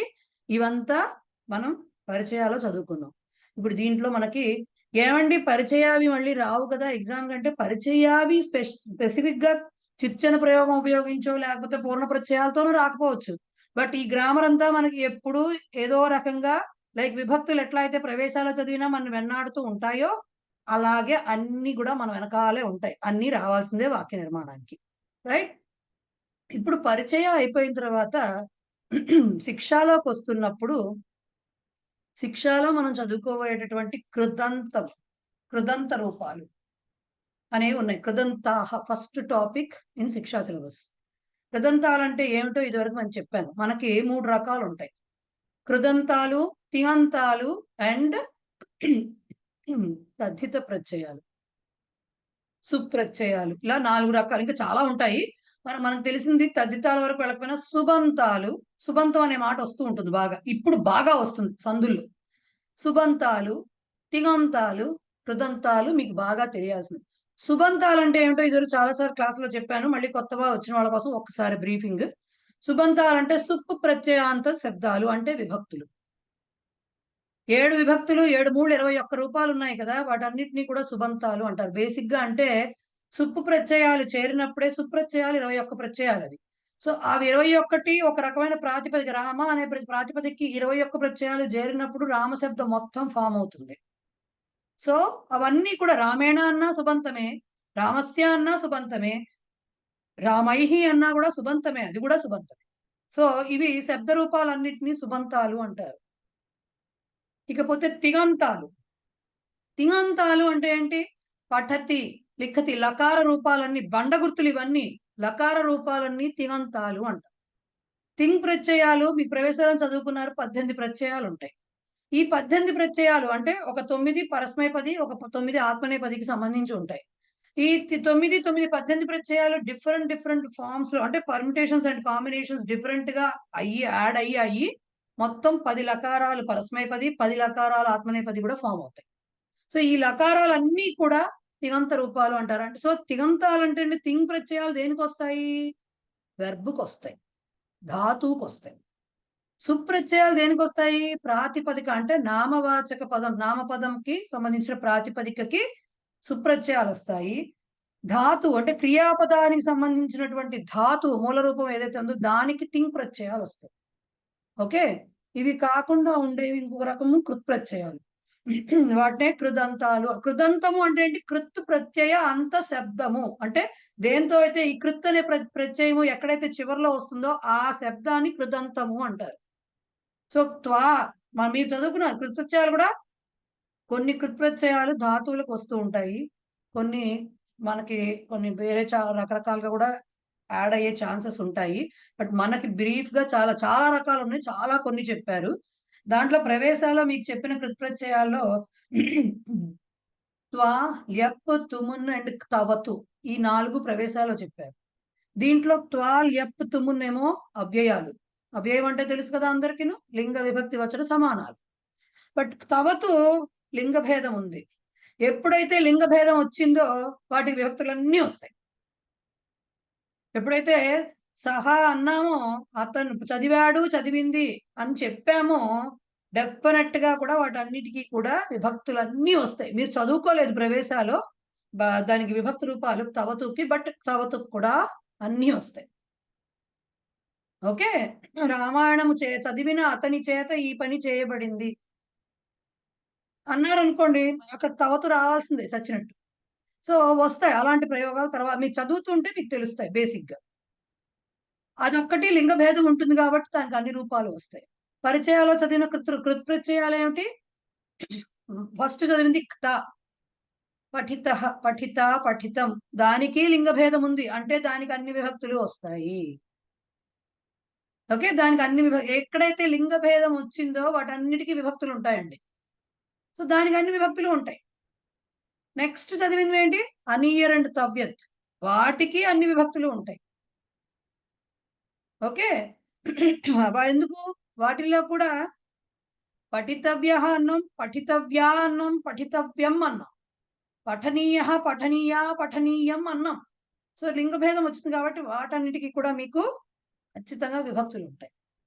రైట్, ఇప్పుడు చదవబోయే శత్రు, శానచ్ అనే ప్రత్యయాలు 2 చదువుతారు. వాటికి కూడా లింగ భేదాలు ఉంటాయి అంటే వాటికి కూడా అన్ని విభక్తులు వస్తాయి. మనం అన్ని వాడతామా వాడమా అంటే ఎవరు రాసే శైలిని బట్టి, కొంచెం ప్రౌఢ శైలికి వెళ్తున్న కొద్ది, మెచ్యూరిటీ వస్తున్న కొద్ది రైటింగ్ లో ఏమవుతుందంటే మీకు అవన్నీ వాడాల్సి వచ్చిన అలాంటి సందర్భాలు ఎదురవుతాయి. ఇప్పుడైతే మనం స్ప్లిట్ చేసేసి చిన్న చిన్న సెంటెన్సెస్ రాస్తాం కాబట్టి అంత రాయకపోవచ్చు, బట్ వస్తాయి. సో ఇప్పుడు ఈ 2 ప్రత్యయాలు మనం చదువుకుంటాం. ఈ 2 ప్రత్యయాల్లో ఫస్ట్ లెసన్ లో మనం మొదలు పెట్టబోయేది శత్రు అనే ప్రత్యయం. శత్రు అనగానే వీళ్ళెవరో ఫ్రెండ్, ఎనిమి ఇలాంటివన్నీ భావనలు వద్దండి. శత్రు అనేది ఒక ప్రత్యయం అంతే. దాంట్లో ఇప్పుడు మనకు వచ్చేసరికి ఇది ఎందుకు వాడతాము అంటే, సంస్కృతంలో యాక్చువల్ గా తాత్కాలిక వర్తమాన కాలము, ప్రెసెంట్ కంటిన్యూస్ టెన్స్ అంటామే. కంటిన్యూస్ టెన్స్ అంటే షీ ఈజ్ డూయింగ్ అని చెప్తాం. వాడు చదువుతూ ఉన్నాడు అని దీర్ఘం ఇస్తాం కదా. అక్కడ చదువుతున్నాడు అంటే చదువుతున్నాడు, మామూలుగా చదువుతూ ఉన్నాడు, వెళుతూ ఉన్నాడు, ఆ కంటిన్యూస్ టెన్స్ ఉంటుంది. బేసిక్ గా అలా లేదు డిఫరెన్స్ సంస్కృతంలో. బట్ మరి అందరికీ అర్థమయ్యేట్టు చెప్పాలి అంటే ఆ రకమైన డిఫరెన్సియేషన్ చూపించాలి కాబట్టి తాత్కాలిక వర్తమాన కాలం అనే దాంట్లో ఆ అర్థంలో శత్రు, శానచ్ ప్రత్యయాలు వాడతారు అనేది ఒకటి చెప్పారు. అంటే అతను చదువుతున్నాడు, he studies or he reads అన్నాం అనుకోండి, సహ పఠతి అంటే అయిపోయింది. హీ ఈజ్ రీడింగ్ అంటే మరి దాన్ని ఎలా చెప్తాము అంటే సహ పఠన్ అస్తి అని చెప్తాం. చదువుతూ ఉన్నాడు, దీర్ఘం ఇస్తాం కొంచెం, అంటే సాగుతూ ఉంది ఆ పని, అక్కడ ఆ టైంలో జరుగుతూ ఉన్నదన్నమాట. సో ఈ తాత్కాలిక వర్తమాన కాల ప్రయోగం చేయడానికి ఈ శత్రు, శానచ్ అనే 2 ప్రత్యయాలు వాడతారు. 2 ఎందుకండి? ఒకటి సరిపోదా? ఒకటి సరిపోతుంది పరస్మైపదికి, రెండోది ఆత్మనేపదికి. శత్రు ప్రత్యయం అనేది పరస్మైపది శబ్దాలకి, రూపాలకి, ఐ మీన్ శబ్దం అంటే ధాతువులకి. శానచ్ అనేది ఆత్మనేపది అంటే పఠతి పరస్మైపది కాబట్టి దానికి శత్రు ప్రత్యయం వస్తుంది. వందత్తే అనేది ఆత్మనేపది కాబట్టి దానికి శానచ్ ప్రత్యయం వస్తుంది. ఓకే, శానచ్ ప్రత్యయం ఇప్పుడే అక్కర్లా, మనకి నెమ్మదిగా 6వ పాఠం నుంచో ఎక్కడి నుంచో బిగిన్ అవుతుంది. జస్ట్ 2 ఒకటే, లైక్ త్వా, ల్యప్ 2 ఒకటే కాంటెక్స్ట్ లో వాడతాం సందర్భం. బట్ త్వా అనేది మామూలు ధాతువుకి, మామూలు క్రియాపదానికి, ల్యప్ ఉపసర్గతో కూడినటువంటి దానికి వాడతాం. అవునే కదా? తవ్యత్ అని 2 ఒకటే కాంటెక్స్ట్ లో వాడతాం. బట్ ఒకటే, అక్కడ ఏంటి, అక్కడ రూపాలకు కూడా పరస్మైపది, ఆత్మనేపది అనే డిఫరెన్స్ ఉండదు. బట్ 2 ఒకటే కాంటెక్స్ట్ లో ఉన్న 2 రకాల ప్రత్యయాలు కాబట్టి 2 రకాల రూపాలు. ఇక్కడ 2 రకాల ప్రత్యయాలు, 2 రకాల రూపాలు, డిఫరెన్స్ కూడా ఉంది పరస్మైపది అండ్ ఆత్మ. ఓకే, సో ప్రస్తుతం మన కాన్సన్ట్రేషన్ దేని మీదకి? శత్రు ప్రత్యయం మీదకి. మీకు ఊరికేనే ఇక్కడ వాక్యాలు మనం ఊరికేనే ఒకసారి చదివి ఎందుకు ఎలా వస్తున్నాయి అనేది జస్ట్ మీనింగ్ తెలుసుకుని అర్థం చేసుకుందాము. దాన్ని అది ఇప్పుడే మొత్తం కంప్లీట్ గా అర్థం కావు, జస్ట్ ఊరికే చెప్తాను. మొత్తం 4 పాఠాలు 5 పాఠాలు శత్రు ప్రత్యయం అయ్యాక గానే కంప్లీట్ గా అర్థం కావు, కొంతవరకు అర్థం అవుతాయి. చూడండి 7వ పేజీ. అదే దీంట్లో అయితే కృదంతాలు అని చెప్పిన చోట వాక్యాలు ఇచ్చారు, సెంటెన్సెస్ ఒక 20 ఇచ్చినట్టున్నారు. అవి ఛాత్ర పఠన్ నిద్రాం కృతవాన్. మనం అంటాం అలా చదువుతూనే నిద్రపోయాడు. మనం టీవీ చూస్తూ, చాలా మందికి మనకు అలవాటు ఉంటుంది కదా, టీవీ చూస్తూ అలాగే నిద్రపోతాం, అక్కడ కుర్చీలో కూర్చునో సోఫాలో కూర్చునో కదా. సో అదనమాట. ఛాత్ర పఠన్ నిద్రాం కృతవాన్. చదువుతున్నాడు, పుస్తకం పట్టుకుని చదువుతున్నాడు, చదువుతూ నిద్రపోయాడు.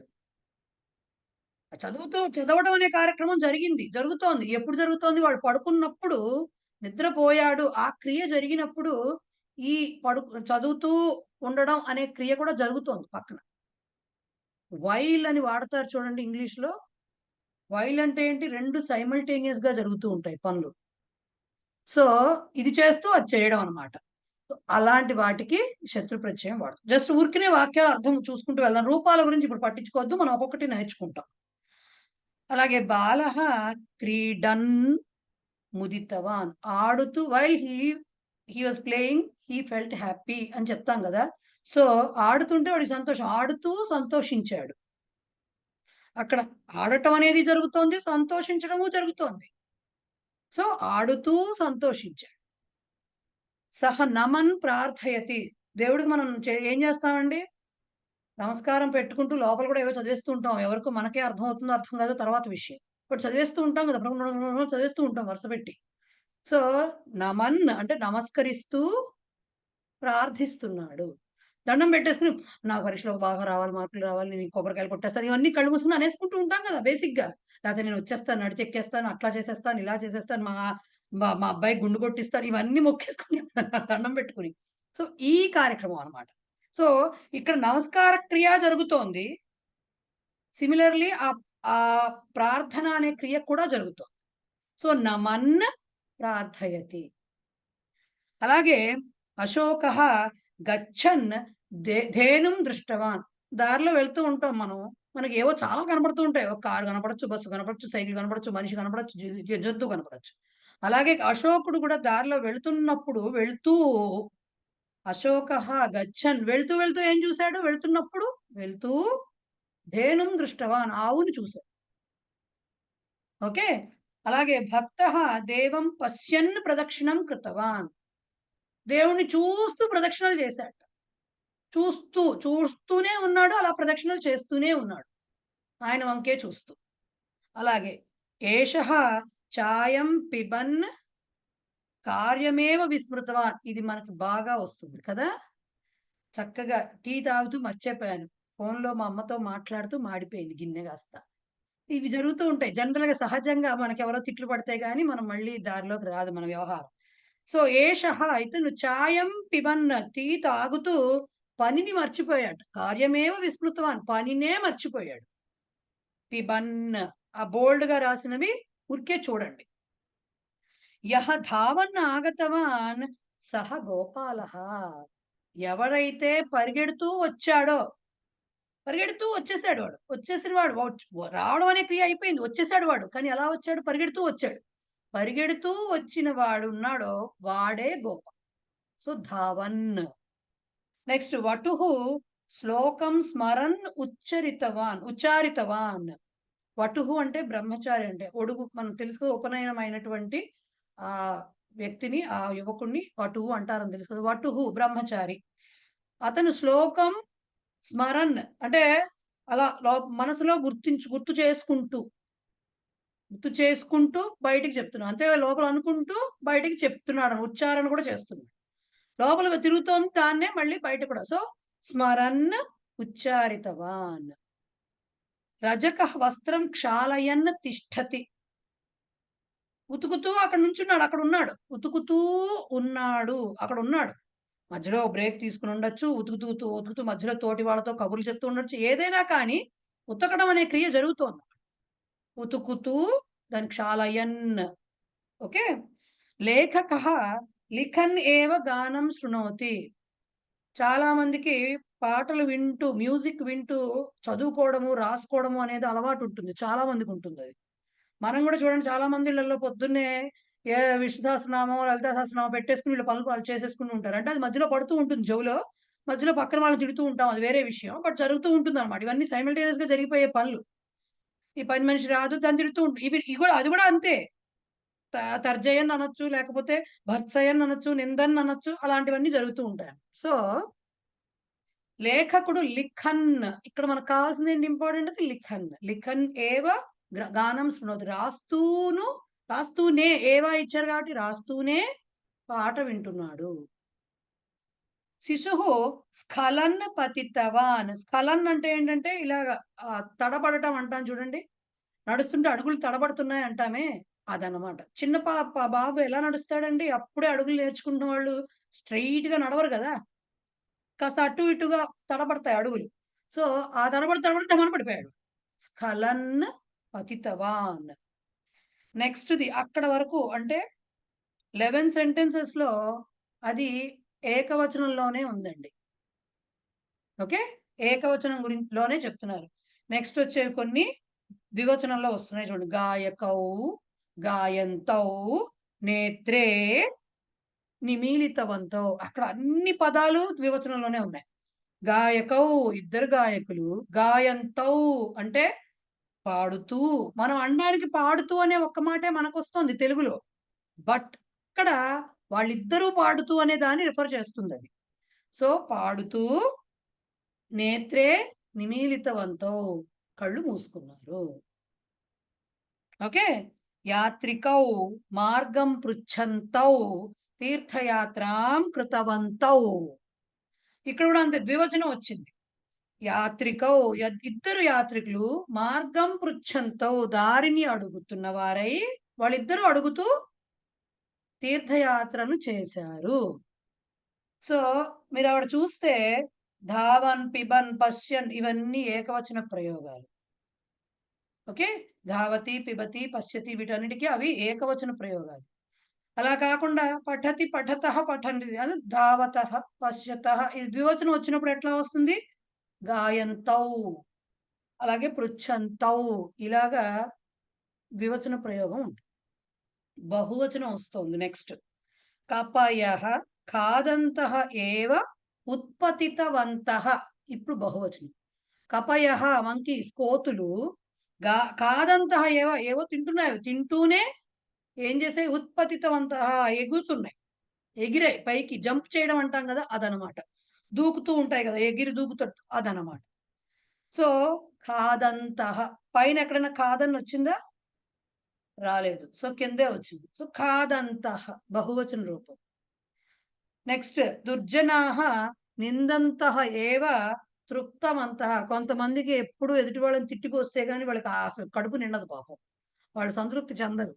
వాళ్ళు ఎలాంటి వాళ్ళు? చెడ్డవారు. దుర్జనాః చెడ్డవారు. నిందంతః ఏవ పక్కవాడిని తిడితే గాని వీడికి మనశ్శాంతి ఉండదు. ఏవ తృప్తవంతః వాళ్ళని తిడుతూనే మనశ్శాంతిని పొందారు. సంతృష్టి చెందుతారు. ఇది కూడా అంతే. నిందంతః. ఓకే. ఇది కూడా బహువచనం. సర్వే మిలంతః సంభాషణం ఆరబ్ధవంతః. మనం చేసాం కదా రాంగానే చేసిన పని ఏంటి? చాలా రోజులైంది క్లాస్‌కొచ్చి కాబట్టి కలుస్తూనే మనం మాట్లాడటం బిగించేసాం ఫస్ట్. సో, సంభాషణం ఆరబ్ధవంతః మిలంతః బహువచన రూపం. నెక్స్ట్ నృపాః న్యాయం అనుసరంతః ప్రజాః రక్షితవంతః. ప్రజా శబ్దం స్త్రీలింగ శబ్దం కాబట్టి దానికి ద్వితీయ విభక్తి బహువచనం కూడా ప్రజాః అనే ఉంటుంది. లైక్ రమాః. సో, నృపాః రాజులు న్యాయం అనుసరంతః న్యాయాన్ని అనుసరిస్తూ ప్రజలను పాలించారు. రక్షితవంతః రక్షించారు. భారవాహాః పేటికాం వహంతః ఏవ పానీయం పీతవంతః. భారవాహాః అంటే బరువును మోసేవారు కూలీలు. బరువును మోస్తున్న పేటిక అంటే పెట్టె. దాన్ని వహంతః ఏవ పెట్టెని బరువుని దాన్ని మోస్తూనే మంచినీళ్ళు తాగారు. పానీయం పీతవంతః. ఆరక్షకాః సర్వాన్ పరిశీలయంతః అగ్రే గతవంతః. ఆరక్షకాః పోలీసులు అందరినీ అబ్జర్వ్ చేస్తూ వాళ్ళు ముందుకెళ్లారు. అగ్రే గతవంతః. మార్గదర్శకాః ఇతిహాసం వర్ణయంతః దేవాలయం దర్శయంతి. మనం తెలియని హంపి, బేలూరు ఇలాంటి వాటికి మనం తెలియని ప్లేసెస్‌కి వెళ్ళాం అనుకోండి గైడ్‌ని పెట్టుకుంటాం. మార్గదర్శకాః అంటే గైడ్స్. వాళ్ళు ఏం చేస్తున్నారట? ఇతిహాసం మనకు వాళ్ళు ఊరికే చూపిస్తారేంటి? వాళ్ళు చూపించక్కర్లా, అది మనమే చూస్తాం. వాళ్ళు ఏం చేస్తారు, ఆ ప్లేస్ ని వర్ణిస్తూ ఉంటారు. దాని స్టోరీ ఏంటి అనేదంతా, ఆ ఇతిహాసం ఏంటి, ఆ హిస్టరీ అంత మొత్తం చెప్తూ వాళ్ళు మనకి గుడినో లేకపోతే మనం వెళ్ళిన ప్లేస్ నో చూపిస్తారు. సో ఇతిహాసం వర్ణయంత, వర్ణిస్తూ దేవాలయం దర్శయంతి, చూపిస్తున్నారు. సో ఇలాగా ఇప్పుడు మీరు ఇప్పుడు అబ్జర్వ్ చేస్తే అన్ని 2 క్రియలు జరుగుతూ ఉంటున్నాయి అక్కడ ప్రతి చోట కదా. 2 క్రియలు జరుగుతున్నాయి. అది ఒకటి జరుగుతూ ఉండి రెండోది కూడా పక్కనే జరుగుతోంది సైమల్టేనియస్ గా. సో ఇట్లాంటి సందర్భాల్లో శత్రు ప్రత్యయం అనేది వాడటం జరుగుతుంది. ఎట్లా వచ్చినాయి మరి ఈ రూపాలన్నీ? ఇప్పుడు మనకి ఒకటి కనిపిస్తే మనం ద్వివచన రూపాన్ని బట్టి మిగతా ద్వివచన రూపాలు రాసుకోవచ్చు. సపోజ్ అక్కడ గాయంతౌ అని ఉంది అంటే ఫస్ట్ ముందరేమో గచ్చన్, పిబన్, పశ్యన్, నమన్ ఇలా వచ్చాయి. సో గాయన్ అని ఏకవచనం వస్తుంది. గాయంతో వాళ్ళే ఇచ్చారు, ద్వివచనం వస్తుంది. బహువచన రూపాల కిందన నిందంతః, అమిలంతః, స్మరంతః అని ఇచ్చారు, అంటే గాయంతః అని వస్తుంది. సో దీన్ని బట్టి ఏమర్థమైంది? ఫస్ట్ ప్రథమా విభక్తి రూపాలు ఎలా వచ్చినట్టు? గాయన్, గాయంతో, గాయంతః. మనకి పఠధాతువే ముఖ్యం కాబట్టి పఠన్, పఠంతౌ, పఠంతః. సో ఏక, ద్వి, బహువచనం. ఓకే, పఠన్, పఠంతౌ, పఠంతః, లిఖన్, లిఖంతౌ, లిఖంతః, ఇలా వస్తుంది. సరే, ఇదంతా బాగుందండి. మీరు చెప్పేదేమో శత్రు ప్రత్యయం అని చెప్తున్నారు. అసలు దానికి సంబంధించిన శాఖ అని, తాక అని ఎక్కడా లేకుండా పఠన్ అనే రూపం ఎలా వచ్చింది కదా? మనకి డౌటే కదా ఇప్పుడు.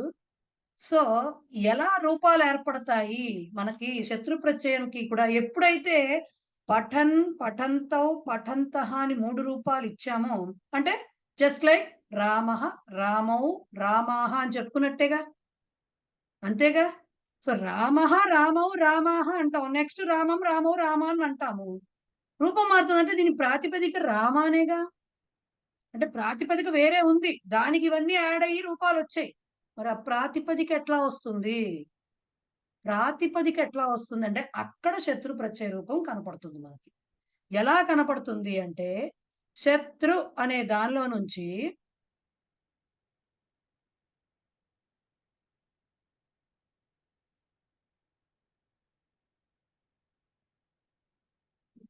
శత్రు ప్రత్యయం తాత్కాలిక వర్తమాన క్రియా ప్రయోగే పరస్మైపది క్రియాపదేభ్యః ఏవ ప్రయుజ్యతే. శత్రు ప్రత్యయం ఫస్ట్ పాయింట్ ఏంటి?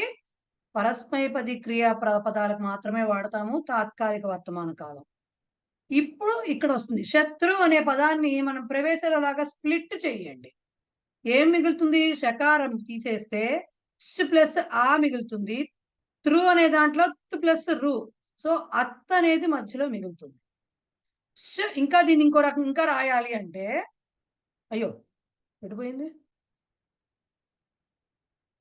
ఓకే,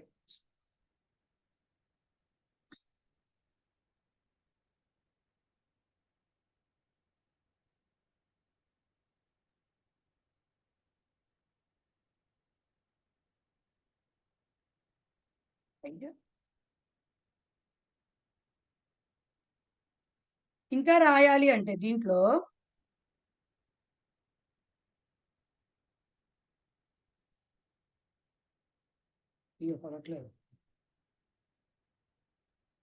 పడట్లేదు, మళ్ళీ లాగిన్ అయ్యేసరికి వస్తుందిలేండి అది. సో దీంట్లో ఇప్పుడు మీరు చూస్తే యాక్చువల్ గా షకారం, మీకు ఇది అర్థమై ఉండాలి బేసిక్ గా. ష అనే దాంట్లో ఇష్ ప్లస్ ఆ ఉంటుంది. త్రు అనే దాంట్లో ఉత్ ప్లస్ రు ఉంటుంది. సో ఈ అత్ అనేది మధ్యలో వస్తుంది. షకారము, రుకారము తీసేస్తే మధ్యలో మిగిలేది అత్ అనేది ఉంటుంది. ఈ పఠ అనే ధాతువుకి ఈ అత్ కలిసి పఠత్ అనే ఫామ్ వస్తుంది. ఇది ప్రాతిపదికం ఫర్ శత్రు ప్రత్యయం. ప్రాతిపదికమే అంటే రామ వచ్చింది అనమాట మనకి. ఇప్పుడు ఈ రామాకి రామః, రామౌ, రామాః ఎలా వచ్చింది అంటే పఠన్, పఠంతో, పఠంతః అలా సుప్రత్యయాలు చేరటం వల్ల. ఎలా అండి మీరు సుప్ అంటున్నారు, తా నా అయిందంటే దానికి చాలా రకరకాల రూల్స్ ఉంటాయి, అవన్నీ మనకు అప్రస్తుతం. సో శత్రు ప్రత్యయ ప్రాతిపదిక ఎలా వచ్చింది? ఈ శత్రు అనే పదంలోంచి షకారము, రుకారము తీసివేయగా అత్ అనేది మాత్రమే మిగులుతుంది. లైక్ త్వాల మీకు గుర్తుంటే ముందు కకారం పోతుంది, త్వా మాత్రమే మిగులుతుంది, రైట్? ల్యప్లో తీసుకుంటే లకారం పోతుంది, పకారం పోయి ఓన్లీ యా మిగులుతుంది. కరెక్ట్ కదా? కరెక్ట్ కదా? అందుకనే ఉపవిశ్య అని వస్తుంది. లా వినబడదు, పా వినబడదు. తవతూ తీసుకున్నారనుకోండి, గతవానే ఉండదు, ఆ కకారం వినపడదు కదా. అలాగే పఠితః అని తీసుకున్నారు అనుకోండి, తా ప్రత్యయం తీసుకున్నారు అనుకోండి, కకారం వినపడదు, ఓన్లీ తా వినపడుతూ ఉంటుంది. తవ్య తనియర్ తీసుకున్నా అంతే, అనీయ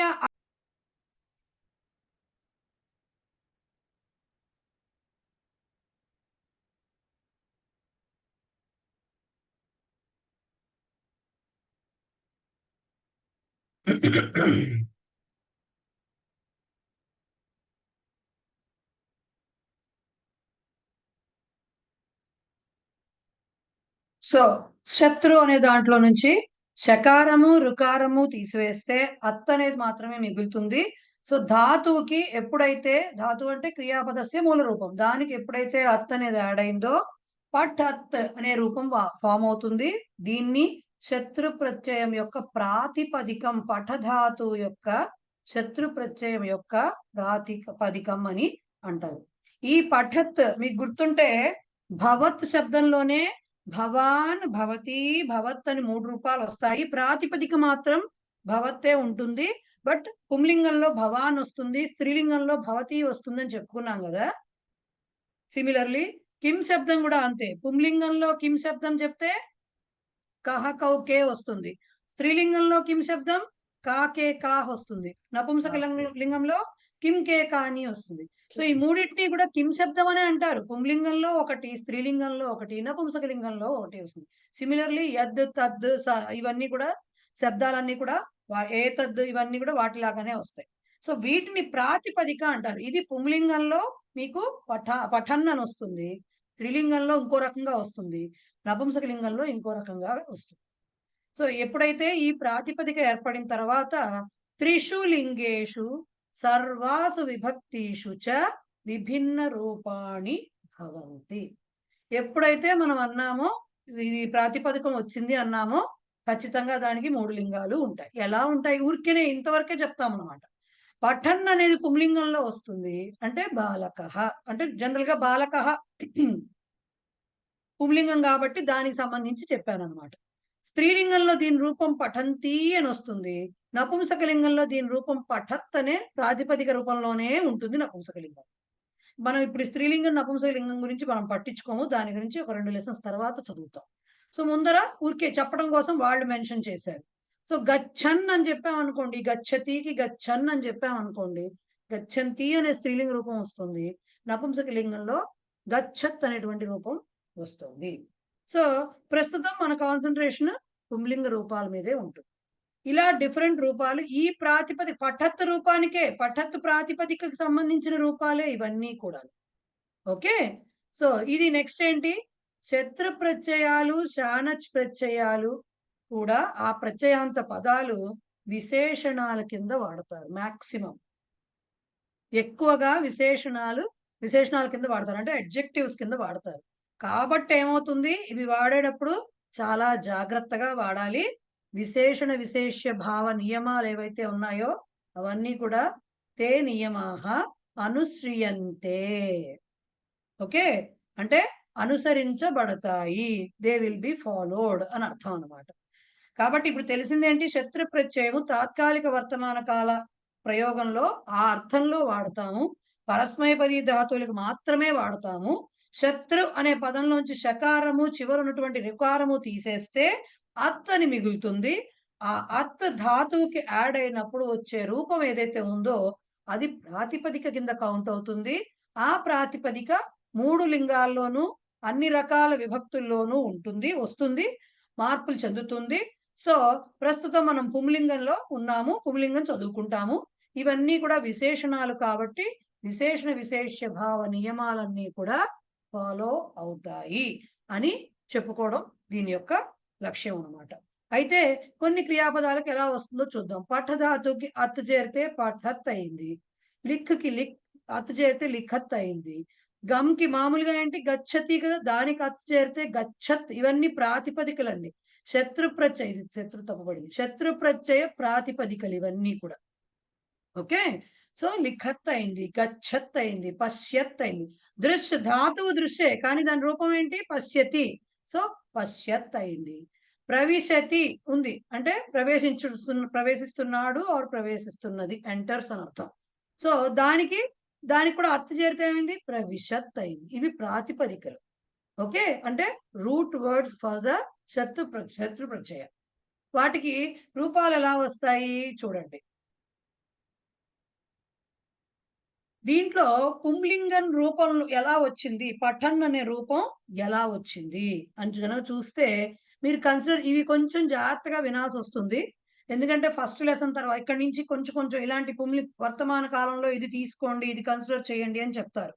సో పుంలింగ రూప సిద్ధి అంటే శత్రు ప్రత్యయం యొక్క పుంలింగం ఏకవచన రూపం ఎలా వస్తుంది అంటే, ఎప్పుడైతే మనకి వర్తమాన కాల లట్లకారం ఉంది కదా, అంటే పఠతి అనే రూపం ఉంది కదా, దాంట్లో బహువచనం కావాలి. ప్రథమ పురుషలో బహువచనం కావాలి. తీసుకుంటే ఏంటది, పఠతికి ప్రథమ పురుష బహువచనం ఏంటి, పఠధాతువుకి వర్తమాన లట్లకార కర్తరి ప్రయోగం, ఇంకా కర్మని గురించి రాదు మనకి. సో వర్తమానంలో లట్లకారంలో ప్రథమ పురుష బహువచనం పఠంతి. ఇక్కడ గచ్చంతి తీసుకున్నాం కాబట్టి గచ్చంతి, గచ్చతి, గచ్చతః, గచ్చంతి. సో ఈ గచ్చంతి అని తీసుకున్నప్పుడు దీన్ని కాస్త స్ప్లిట్ చేయండి. పక్కన తింగంతం ఏదైతే ఉందో ఆ తీని తీసి పక్కన పెట్టండి. వచ్చే రూపం ఏంటి, గచ్చన్. ఇది పుంలింగ రూపం అన్నమాట. పుంలింగ ఏకవచన రూపం. శత్రు ప్రత్యయంలో పుంలింగ ఏకవచన రూపం ఇలా సిద్ధిస్తుంది. ఎలా, వర్తమాన కాల లట్లకార ప్రథమ పురుష బహువచనాన్ని తీసుకోవాలి. దానిలో నుంచి చివరిలో ఉన్నటువంటి అతి అనే దాన్ని మైనస్ చేస్తే వచ్చే రూపము శత్రు ప్రత్యయం యొక్క పుంలింగ ఏకవచన రూపము. సిమిలర్లీ వీటి కొన్నింటికి అక్కడ రాశాను, కొన్నింటికి రాశాను, మనం అన్ని పుస్తకంలో చాలా వస్తాయి.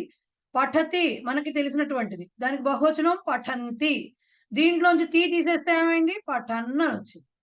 ఇప్పుడు ఈ పఠన్ కి వాళ్ళు ఇచ్చినట్టుగా ద్వివచనంలో పఠంతౌ వస్తుంది, బహువచనంలో పఠంతః వస్తుంది. సిమిలర్లీ లిఖతి ఉందనుకోండి, లిఖంతి బహువచనం, అది కన్సిడర్ చేయాలి మనము. దాంట్లోంచి తీ మైనస్ చేస్తే వచ్చేది లిఖన్. లిఖన్ నుంచి లిఖంతౌ, లిఖంత. సిమిలర్లీ గచ్చతికి గచ్చంతి బహువచనం, గచ్చంతిలోంచి తీ మైనస్ చేస్తే గచ్చన్ వస్తుంది. గచ్చన్, గచ్చంతౌ, గచ్చంతః అనేది ఏకవచనం, ద్వివచనం. ఇవన్నీ ప్రథమా విభక్తి రూపాలు. పశ్యతి బహువచనం, పశ్యంతి. దానికి పుంలింగ ఏకవచనం ఎలా వస్తుంది, తీ తీసేస్తే ఈ బహువచన రూపంలోంచి తీ మైనస్ చేస్తే పశ్యన్ వస్తుంది. పశ్యన్, పశ్యంతౌ, పశ్యంతః. సిమిలర్లీ ప్రవిశతి, ప్రవిశంతి. దానిలోంచి తీ తీసేస్తే ప్రవిశన్, ప్రవిశంతౌ, ప్రవిశంతః. ఇలా అన్ని వెబ్స్ కి కూడా మనము రాసుకోవచ్చు అన్నమాట. ఓకే, చూడాల్సింది ఏంటి, మనకి పఠతి తెలుస్తుంది, పఠంతి కూడా తెలుసు. ఇది గనక గుర్తుంటే, లట్లకారం ప్రథమ పురుష బహువచనం గుర్తుంటే, దాన్ని లో నుంచి చివరి ఉన్నటువంటి తీ అనేది మైనస్ చేస్తే వచ్చేది పుంలింగ ఏకవచన రూపం వస్తుంది. గుర్తుపెట్టుకోవాలి, ఇది బహువచనం రాదు. ఏకవచనం వచ్చాక ఇది మీకు పఠన్, పఠంతో, పఠంతః అనేది మీకు దాని యొక్క ద్వివచన బహువచన రూపాలు. ఓకే, ఇది బ్రీఫ్ గా మీకు శత్రు ప్రత్యయం. బ్రీఫ్ అంటే దాని గురించి చెప్పినవి, ఇంకా ఎక్సర్సైజెస్ ఉన్నాయి. ఇంతవరకు క్లియరా, ఇంతవరకు అర్థమైందా? ఎస్, శత్రు. ఓకే, శత్రువులో ష రూ పోతే అత్తు మిగులుతుంది, ప్రాతిపదిక వస్తుంది. దాని నుంచి 3 రూపాలు వస్తాయి. ప్రస్తుతం మనం ఫస్ట్ రూపం మీదే, పుంలింగం మీదే కాన్సన్ట్రేట్ చేస్తాము. సో దానికి ద్వివచనం బహువచనం వరకే చెప్పుకుంటున్నాం. మిగతా విభక్తులన్నీ కూడా నేర్చుకుంటాం. బట్ ఈ లెసన్ కి సంబంధించి పుంలింగ ఏక ద్వి బహువచన రూపాలు, ప్రథమా విభక్తి రూపాలు మాత్రమే చూస్తాం. ఎస్, రామన్ గారు చెప్పండి సార్. ఓకే, మ్యూట్ లో ఉన్నారు సార్, వినపడట్లేదు. అర్థమైంది మేడం, అర్థమైంది. Okay okay right. సో అదనమాట. శైలజ గారు మీకేమన్నా డౌటా? లేదు. ఓకే, మీరు అన్మ్యూట్ చేసుకుంటే డౌట్ అంటే అర్థమైందా అంటే అర్థమైందని చెప్దాం అనుకున్నాం మేడం. సరే, పద్మిని గారు చెప్పండి. అదే, అది పఠన్, పఠంతౌ, పఠంతః అన్నారు. అది జస్ట్ లైక్ భవానుభవంతౌ లాగా కదా మేడం? అంతే అంతే. ఓకే, మీరు చూసుకుందాము, సరదాగా చూస్తాము అనేట్టయితే ప్రవేశ పుస్తకంలో పచన్ శబ్దం ఇచ్చారు. పచన్ శబ్దం, పచతి ఉంది కదా వెర్బ్ మనకి, దానికి పచన్ మొత్తం శబ్దం ఇచ్చారు. మనకి దీంట్లో ఇస్తారు, కాకపోతే కొంచెం ముందుకు వెళ్ళాలి, ఇంకో 2-3 లెసన్స్ అయ్యాక ఇస్తారు. సో దాంట్లో ఉంది, మొత్తం అన్ని వస్తాయి. ఊరికే చూసుకుంటామంటే సరదాగా చూసుకోవచ్చు. పచన్ శబ్దం ఇచ్చారు. ఓకే, సో అదైంది. ఇప్పుడు మనం దీంట్లో మనకు తెలుసు కదా, ఎక్సర్సైజ్ పార్ట్ మనం చెయ్యం యూజువల్ గా క్లాస్ లో, అదే క్లాస్ లో నెక్స్ట్ క్లాస్ చేస్తాం. కాకపోతే ఈ స్లైడ్స్ ఇప్పుడు పంపిస్తాను కాబట్టి ఇక్కడ ఊరికనే కొంచెం తెలిసింది కాబట్టి అభ్యాస 9th పేజ్ లో ఫస్ట్ రోమన్ నెంబర్ అదొక్కటే చేస్తాం ఇప్పుడు. ఓకే, ఫస్ట్ రోమన్ నెంబర్ ఉంది చూసారా, అది ఏమి లేదు. మీరు బహువచన రూపం చెప్పాలి, పుంలింగ ఏకవచన రూపం చెప్పాలి. అది ఈజీనే, మనకు వచ్చు కాబట్టి అది అంతవరకు చేసేస్తాం ఎక్సర్సైజ్. మిగతాది నెక్స్ట్ క్లాస్ లో చేస్తాం. చూడండి, అధో నిర్దిష్టానాం లట్లకార బహువచనాంతం రూపం శత్రంత పుంలింగ ప్రథమైక వచనాంతం రూపం చ ఉదాహరణానుసారం లిఖత. అంటే అధో నిర్దిష్టానం కింద ఇచ్చిన వాటికి లట్లకార బహువచనాంతం రూపం, లట్లకారంలో ప్రథమ పురుష బహువచన రూపం రాయాలి. వాళ్ళు ఏకవచనం ఇచ్చారు, మనం బహువచనం కూడా రాసి శత్రంత పుంలింగ ఏకవచన ప్రథమైక వచన రూపం అంటే శత్రుపరిచయంలో పుంలింగ ప్రథమ ఏకవచనం కూడా రాయాలి. ఉదాహరణ ప్రకారం పతతి అంటే పతంతి రాయాలి, పతన్ అతి తీసేసి పతన్ రాయాలి. క్రీడతికి ఏమొస్తాయి? క్రీడంతి క్రీడన్. నమతి నమంతి నమన్. గచ్చతి గచ్చంతి గచ్చన్. పశ్యతి పశ్యంతి పశ్యన్. ధావతి ధావంతి ధావన్. మిలతి మిలన్. యచ్చతి యచ్చంతి యచ్చన్. స్మరతి స్మరన్ స్మరంతి స్మరన్. వహతి వహంతి వహన్. తాడయతి తాడయంతి తాడయన్. తాడయంతి తాడయన్. అన్నిట్లోంచి తీసేయడమే చివరిలో. భజతి నృత్యతి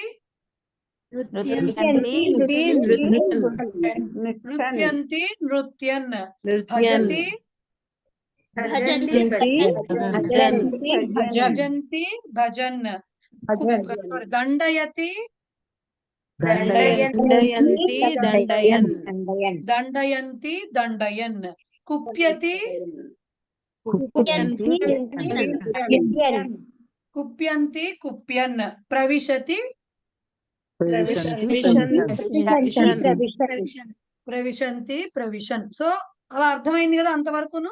సో ఇప్పుడు నేను మళ్ళీ స్లైడ్స్ పంపిస్తా కాబట్టి ఒకసారి చూసుకుని బహువచన రూపాలు ఎలా వస్తాయో చూసుకుందరు కానీ నెక్స్ట్ క్లాస్ లో మిగిలిన ఎక్సర్సైజ్ పార్ట్ చేద్దాం. ఓకే, కాస్త అలవాటు పడతారు కాబట్టి అప్పటికి అది చేద్దాం. ఆ నెక్స్ట్ పార్ట్ పద సంగ్రహ యాజ్ ఇట్ ఈజ్ పరిచయాలో ఉన్న లాంటిదే. కాకపోతే ఇదేంటంటే వాళ్ళు ప్రతిదానికి ఒక వాక్యం కూడా రాసిచ్చారు. మీరు చూస్తే గర్హ ధాతు ఏదైతే ఉందో నింద అనేది అర్థంలో వచ్చేది. సో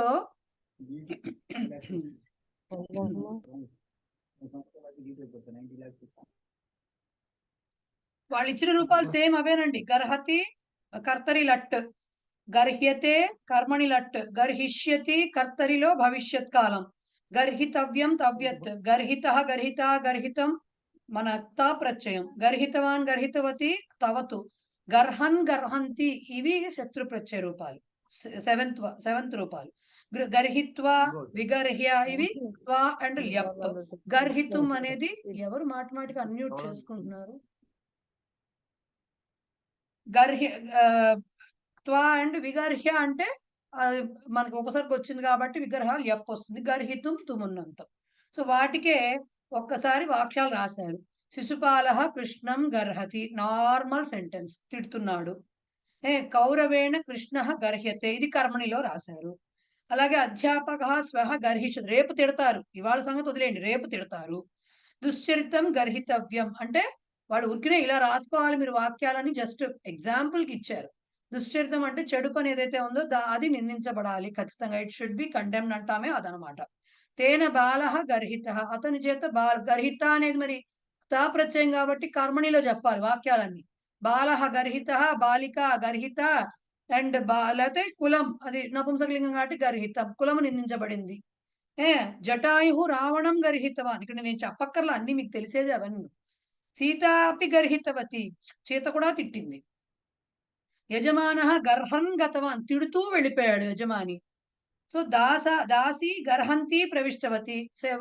మనం జనరల్ గా మనం ఫేస్ చేస్తుంటాం, ఎవరింటోనో కోపం మన పని మనిషి మన ఇంట్లో కూడా చూపిస్తుంది కదా, అప్పుడప్పుడు వచ్చి తిడుతూ వస్తూ ఉంటుంది. అట్లా అన్నమాట. సాధుం గర్హిత్వా ఆర్ విగర్హ్య సహ సంతుష్ట, మంచి వాళ్ళని తిట్టి సాధువుని వాడు సంతుష్ట, తిట్టి గర్హిత్వా తిట్టి. నీచః గర్హితుం ఉద్యుక్త, తిట్టుటకు నిందించుటకు. సో వాళ్ళ జస్ట్ ఇచ్చారు, అన్నిటికీ ఇవ్వలేదు, దీని ఒక్కదానికే ఉరికినే మీరు ఇలా అర్థం చేసుకోవాలన్న దీంట్లో వాళ్ళు మీనింగ్స్ ఇచ్చారు అంతే. Okay, same as it is మనకి పరిచయాలు ఎలా అయితే పద సంగ్రహ ఉందో దానిలానే ఉంది పద సంగ్రహ. ఓకే, నెక్స్ట్ ప్రహేళిక అండి. కాసేపు చాలు కదా మన గ్రామర్ ఇంకా బోరు కొట్టేటట్టు, కాసేపు మనం సరదాగా ప్రహేళికలు అలాంటి చదువు. సేమ్ మనకు ప్రవేశాలు వచ్చినట్టుగానే దీంట్లో కూడా మళ్ళీ లెసన్కి ఒక ప్రహేళిక పొడుపు కథ ఉంటుంది. దీంట్లో ఏముందో చూడండి. పర్వతాగ్రే రథో యాతి భూమౌ తిష్టతి సారథి చలతే వాయువేగేన పదమేకం న గచ్చతి. పర్వతాగ్రే రథో యాతి భూమౌ తిష్టతి సారథి, ఇక్కడ ఎక్కడ మీకు ఏమంటారు, ఒక్కచోట స్ప్లిట్ ఉంది. చలతే వాయువేగేన పదం ఏకం న గచ్చతి. ఓకే, పదం ఏకం అది ఒకటే స్ప్లిట్. పర్వతాగ్రే పీక్ లో, పర్వత శిఖరంలో, రథో యాతి, యాతి అంటే గోస్ వెళుతున్నది, రథం వెళుతున్నది. పర్వతం ఎక్కడో కొండ మీద, కొండ చివరన శిఖరం దగ్గర వెళుతోంది అనమాట, ఆ రథం వెళుతోంది. భూమౌ తిష్టతి సారథి, సారథి భూమౌ తిష్టతి, రథమేమో కొండ మీద వెళ్తోంది, దానికి సంబంధించిన సారథి నడిపేవాడేమో భూమౌ, భూమిలో, భూమి అందు ఉన్నట్టు అంటే భూమి మీద ఉన్నాడు, తిష్టతి. చలతే వాయువేగేన, వాయువేగేన చలతే, చాలా స్పీడ్ గా వెళుతోంది రథం. పదమేకం నగచ్చతి, ఒక్క అడుగు కూడా ముందరగలదు. వెళ్ళడానికి పైన రథం తిరుగుతోంది, రథం వెళ్తోంది, కింద సారథేమో నడిపేవాడేమో కింద ఉన్నాడు, అది చాలా స్పీడ్ గా వెళ్తోంది కానీ అడుగు ముందుకు వేయట్లేదు. మన చిన్నప్పుడు రామానంద సాగర్ రామాయణం ఏదో వచ్చినప్పుడు రావణాసుడు ఇట్లా పరిగెడుతూనే ఉండేవాడు అనమాట, కానీ ముందరికి వెళ్ళేవాడు కాదు, పరిగెడుతూ అక్కడే ఉండేవాడు అదే స్థానంలో, కానీ పరిగెడుతూ ఉండేవాడు. ఆ టైప్ లో ఉందన్నమాట వ్యవహారం. ఇది ఏమిటి అంటే వాళ్ళు చెప్తున్నారు ఇప్పుడు రథ, ఇప్పుడు మన సంస్కృతంలో ఒక్కొక్క పదానికి చాలా మీనింగ్స్ ఉంటాయండి, అందుకనే పండితులు చక్కగా ఆడుకుంటారు పదాలతోటి. రథ అంటే మనకి తెలిసిన కృష్ణుడు రథము, దానికి ఇన్ని గుర్రాలు, లేకపోతే సూర్యుడు రథము 7 గుర్రాలు, బొమ్మలు వేసేస్తాం, రథం ముగ్గులు వేసేస్తాం, అది కాదు. రథం అంటే అదొక్కటే కాదు. రథము అంటే ఆ కుమ్మరివాడి చక్రము. కుమ్మరి అంటే కుండలు చేస్తాడు కదా, పాటర్, వాడికి ఒక చెక్క, వాళ్ళది సెపరేట్ స్పెషల్ గా ఉంటుంది వాడిది, అది తిరుగుతూ ఉంటుంది కుండ ఆకారం. వీడు ఆ నైపుణ్యంతో వీడు చేతులతో వాడు తడుతూ కుండం చేస్తాడు, రైట్. ఆ దాన్ని కూడా రథం అనే అంటారు. ఓకే, సో ఆ రథము ఏమవుతోంది, పర్వతము అంటే మీకు ఆ చక్రం తిరగాలి అంటే, ఏదైనా చక్రం తిరగాలి అంటే మీరు డైరెక్ట్ గా నేల మీద పెట్టేస్తే అది తిరగదు కదండి, దాన్ని ఒక ఇరుసు మీద పెట్టాలి, ఒక దీని మీద హైట్ మీద పెట్టాలి, ఒక హైట్ మీద పెట్టాలి. సో దాన్ని వాళ్ళు అంటే ఒక రాయి లాంటిది ఏదైనా కదలకుండా ఉండే ఒక స్టేబుల్ గా ఉండే దాని మీద పెడతారు, దాన్ని పర్వతం అన్నారు. సో ఆ పర్వతము అగ్రే రథ తిష్టతి, రథ యాతి గోస్ అంటే వెళుతోంది. దీని మీద వాడు బేస్ చేస్తాడు, ఆ కొండ లాంటి దాని మీద, చిన్న దాని మీద స్పీడ్ తిరుగుతూ ఉంటుంది. కానీ కుండ చేసేవాడు ఎక్కడ కూర్చుంటాడు, నేల మీద కూర్చుని చేస్తాడు కుండని. సో భూమో తిష్టతి సారథి, ఆ రథాన్ని అంటే ఆ చక్రాన్ని నడిపేది ఎవడు, ఈ కుమ్మరివాడు నేల మీద కూర్చుంటాడు. సరిపోయింది కదా, అప్పుడు నేల మీద కూర్చున్నాడు. ఇప్పుడు ఆ రథం నెమ్మదిగా వెళ్తుంటే ఆ చక్రం నెమ్మదిగా తిరిగితే కుండ తయారవదు, అది ఒక సర్టన్ స్పీడ్ లో తిరగాలి, వీడు దానికి తగ్గట్టుగా వాడు చెయ్యాలి కుండని. సో చలతే వాయువేగేన, ఆ రథము స్పీడ్ గా తిరుగుతోంది, కానీ అక్కడే తిరుగుతోంది తప్ప అక్కడి నుంచి అంగుళం కూడా ముందరకు కదలదు కదా. ఎక్కడైతే అది ప్లేస్ చేయబడి ఉందో అక్కడే గిరగిరగిరగిరగా తిరుగుతూ ఉంటుంది. అది ఇక్కడి నుంచి దాటి వాడు ఎక్కడైతే దాన్ని పెట్టాడో దాని మీదే ఉంటుంది తప్ప, ఎంత స్పీడ్ గా తిరిగినా 1000 కిలోమీటర్ స్పీడ్ తిరిగినా అక్కడే ఉంటుంది తప్ప ముందుకు వెళ్ళదు అది అడుగుడు. అందుకనే పదమేకం నగచ్చతి అన్నారు. సో దీనికి అర్థం ఏంటంటే రథం అనగానే మనకు 7 చక్రాల రథం, 7 గుర్రాల రథం కాకుండా మామూలుగా కుమ్మరివాడి ఆ చక్రము, కుండలు చేసేటటువంటి ఆ చక్రం ఏదో ఉందో అది రథము అనుకుంటే ఆ సారథి కుమ్మరివాడు అవుతాడు. సో దాన్ని తిప్పుతూ ఉన్నప్పుడు అక్కడి నుంచి అంగుళం కూడా కదలదు, కానీ అది స్పీడ్ గా తిరగాలి, అప్పుడు కుండ అనేది తయారవుతుంది. అదే వాళ్ళు శుభ్రంగా ఎక్స్ప్లెయిన్ చేశారు. ఇప్పుడు చాలా మందికి డౌట్ వస్తుంది, ఎగ్జామ్ లో ఇది ఇచ్చారనుకోండి ఎంతవరకు రాయాలి అని. పర్వతపు పైభాగంలో అని ఇది ఏమై ఉండవచ్చు అని క్వశ్చన్ మార్క్ వేశారు కదా, ఆ ఇది ఏమై ఉండవచ్చు అనకపోయినా ముందుకు సాగడం లేదు అనే దాని వరకు ఆ శ్లోకం యొక్క లిటరల్ మీనింగ్, అంటే శ్లోకం యొక్క అర్థము, దానికి సమాధానం. ప్రహేళిక అంటే మరి రిడిల్ అంటే పొడవాలి కదా, దాన్ని పొడుపు కథ అంటే పొడవాలి, దాని సమాధానం చెప్పాలి. సో పొడుపు కథకి అర్థము అది, దాని సమాధానం వాళ్ళు ఇచ్చింది. మిగతా రథం అంటే ఏమిటి అవన్నీ ఇచ్చారు, అదంతా రాయాల్సిందే. పై 2 లైన్లు రాయాలి, కింద 3 లైన్లు కూడా రాయాల్సిందే. ప్రహేళిక రాయమంటే ఓన్లీ అర్థం రాస్తే సరిపోదు, సమాధానం కూడా రాయాలి. ఓకేనా? చాలా మంది డౌట్ వస్తుందని ముందే చెప్పేస్తున్నా. సో అది మనకి ప్రహేళిక. క్లియర్? మేడం ఇది తెలుగులో రాయాలా అండి? తెలుగులోనే మీకు తెలుగులోనేగా పుస్తకం, అంటే మీరు ఇంగ్లీష్ మీడియం అయితే ఇంగ్లీష్ లో రాసు. కాదు కాదు, అంటే సంస్కృతం ఇప్పుడు చాలా మంది సంస్కృతం ఉన్నారు కదా అనుకున్నాను. తెలుగే చాలా వరకు అంటే మీకు ఎస్ఏ క్వశ్చన్ సంస్కృతం, మీకు పుస్తకంలో ఏ భాషలో ఉంటే అదే భాషలో రాస్తారు. సరే, ఓకే ఓకే రైట్. ఇక 2 సుభాషితాలు. దంభేన లోభేన భియా హ్రియా వా ప్రాయో వినీతో జనయేష సర్వః వైరాగ్యతస్త్వా హృదయం వినీతం నరం వరం దుర్లభమేవ మన్యే. ఓకే, దంభేన లోభేన భియా హ్రియా వా ప్రాయో వినీతో జనయేష సర్వః వైరాగ్యతస్త్వా హృదయం వినీతం నరం వరం దుర్లభమేవ మన్యే. పద విభాగం వాళ్ళు ఇచ్చారు, బట్ అయినా మనం చెప్పుకుంటాము. దంభేన లోభేన భియా హ్రియా వా ప్రాయః వినీతః జనః ఏషః సర్వః వైరాగ్యతః తు ఆహృదయం వినీతం నరం వరం దుర్లభం ఏవ మన్యే. ఏమిటి చెప్తున్నారు?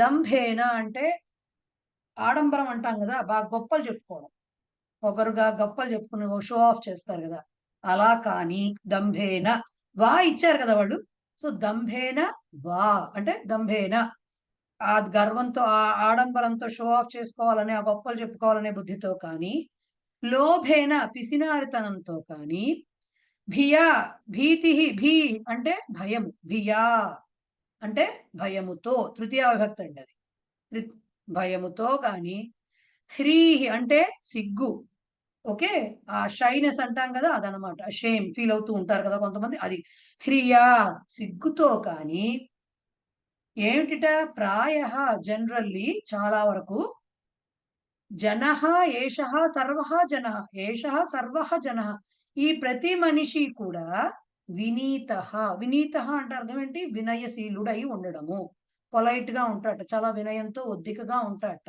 ఎందుకు? వాడి వినయానికి కారణం either వీడు చాలా వినయవంతుడు అని చెప్పుకో అనిపించుకోవాలనే కోరిక కావచ్చు, అంటే గొప్పలు చెప్పుకోవడం కావచ్చు, లేదు వీడు స్వతహాగా భయస్థుడు అవ్వచ్చు, కొంతమందికి నలుగురిలో రావడానికి సిగ్గుపడతారు, అలాంటి వాడు అయి ఉండొచ్చు, లేకపోతే లోభం పిసినార్తనంతో అతి వినయం ప్రదర్శిస్తుంటారు, ధూర్త లక్షణం అంటాం కదా మనం.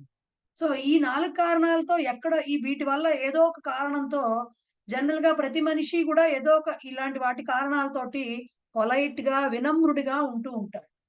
కానీ వైరాగ్యతః, వైరాగ్యం అంటే ఏంటంటే విరాగతో, రాగము అంటే ప్రేమ, దేనితో అయినా అటాచ్మెంట్, వైరాగ్యం అంటే డిటాచ్మెంట్, ఏది అక్కర్లేదు, డిటాచ్మెంట్, దేని మీద ఆశ లేదు, దేని మీద కోరిక లేదు, ఆ విరాగత్వంతో ఆ హృదయం మొత్తం మనసంతా కూడా నిండి ఉన్నవాడు, అలాంటి వాడు వినీతం, అలాంటి మనిషి, వినీతం అంటే అలా ఉండి, అంటే దేని మీద కోరికగా లేకుండా అంత డిటాచ్డ్ గా ఉంటూ, అంత విరాగిగా ఉంటూ, అలాంటి హృదయం, ఆ విరాగత్వంతో నిండిన హృదయంతో ఉండి, దానివల్ల వినయశీలుడైనటువంటి, దానివల్ల వినమ్రుడిగా ఉన్నటువంటి నరం, వరం నరం, అలాంటి శ్రేష్టమైన నరుడిని నరుడు అనేవాడు పొందటము దుర్లభం ఏవ మన్యే.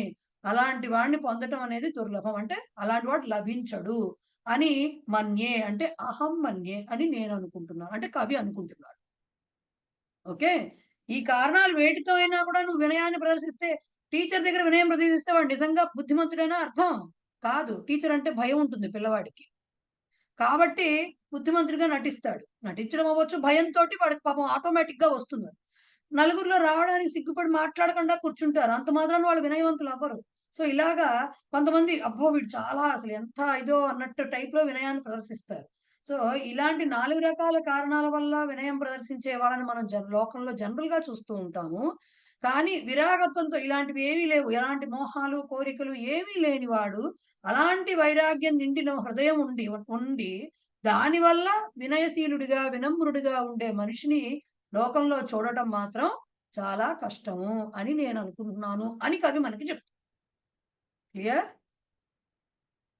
క్లియర్ ఇది కూడా ఇలా ఇచ్చినా కూడా వాళ్ళ పదవి భాగం అన్న సంధులు ఒకటి చెప్తున్నానండి.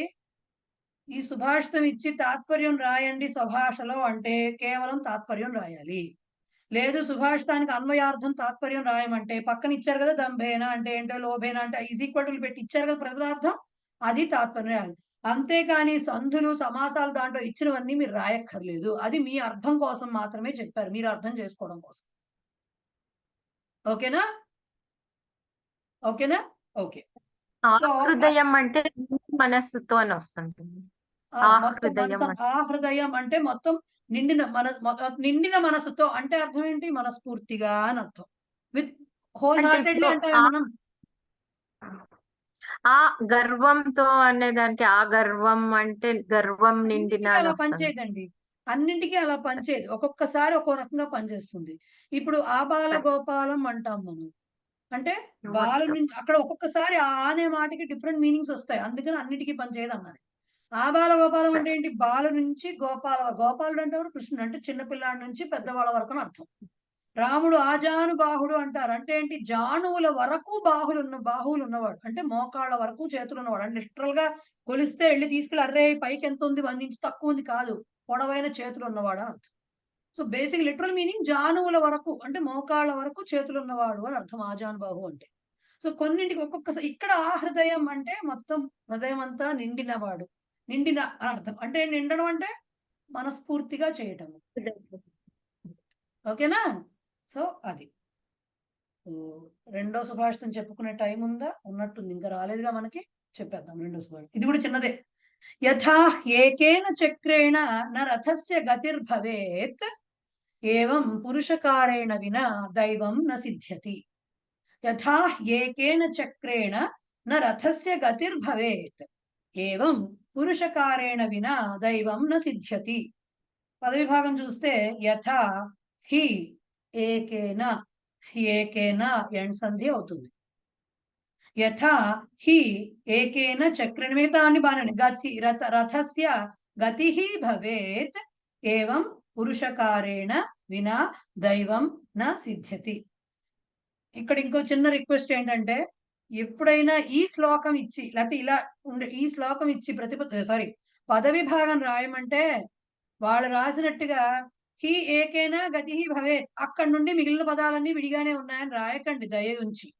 అలా రాశారు జనాలు, అలా రాయకూడదు, మొత్తం రాయాలి, మొత్తం రాయాలి. అలా రాయకూడదు, వాళ్ళకి తెలియకున్నా మనకిచ్చింది కదా, అలా రాయకూడదు, మొత్తం రాయాలి. వాళ్ళు ఏదో ప్రింటింగ్ దీనికోసం ఏదో రాస్తారు కానీ కొన్ని ఉన్నాయి కదా అని, బట్ మరి మొత్తం రాయాలి.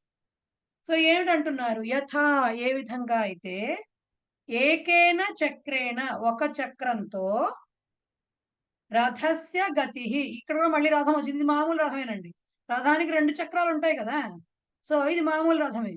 రథస్య గతి అంటే రథము యొక్క మూవ్మెంట్ కదలిక అనేది నా భవేత్ జరగదు కదా.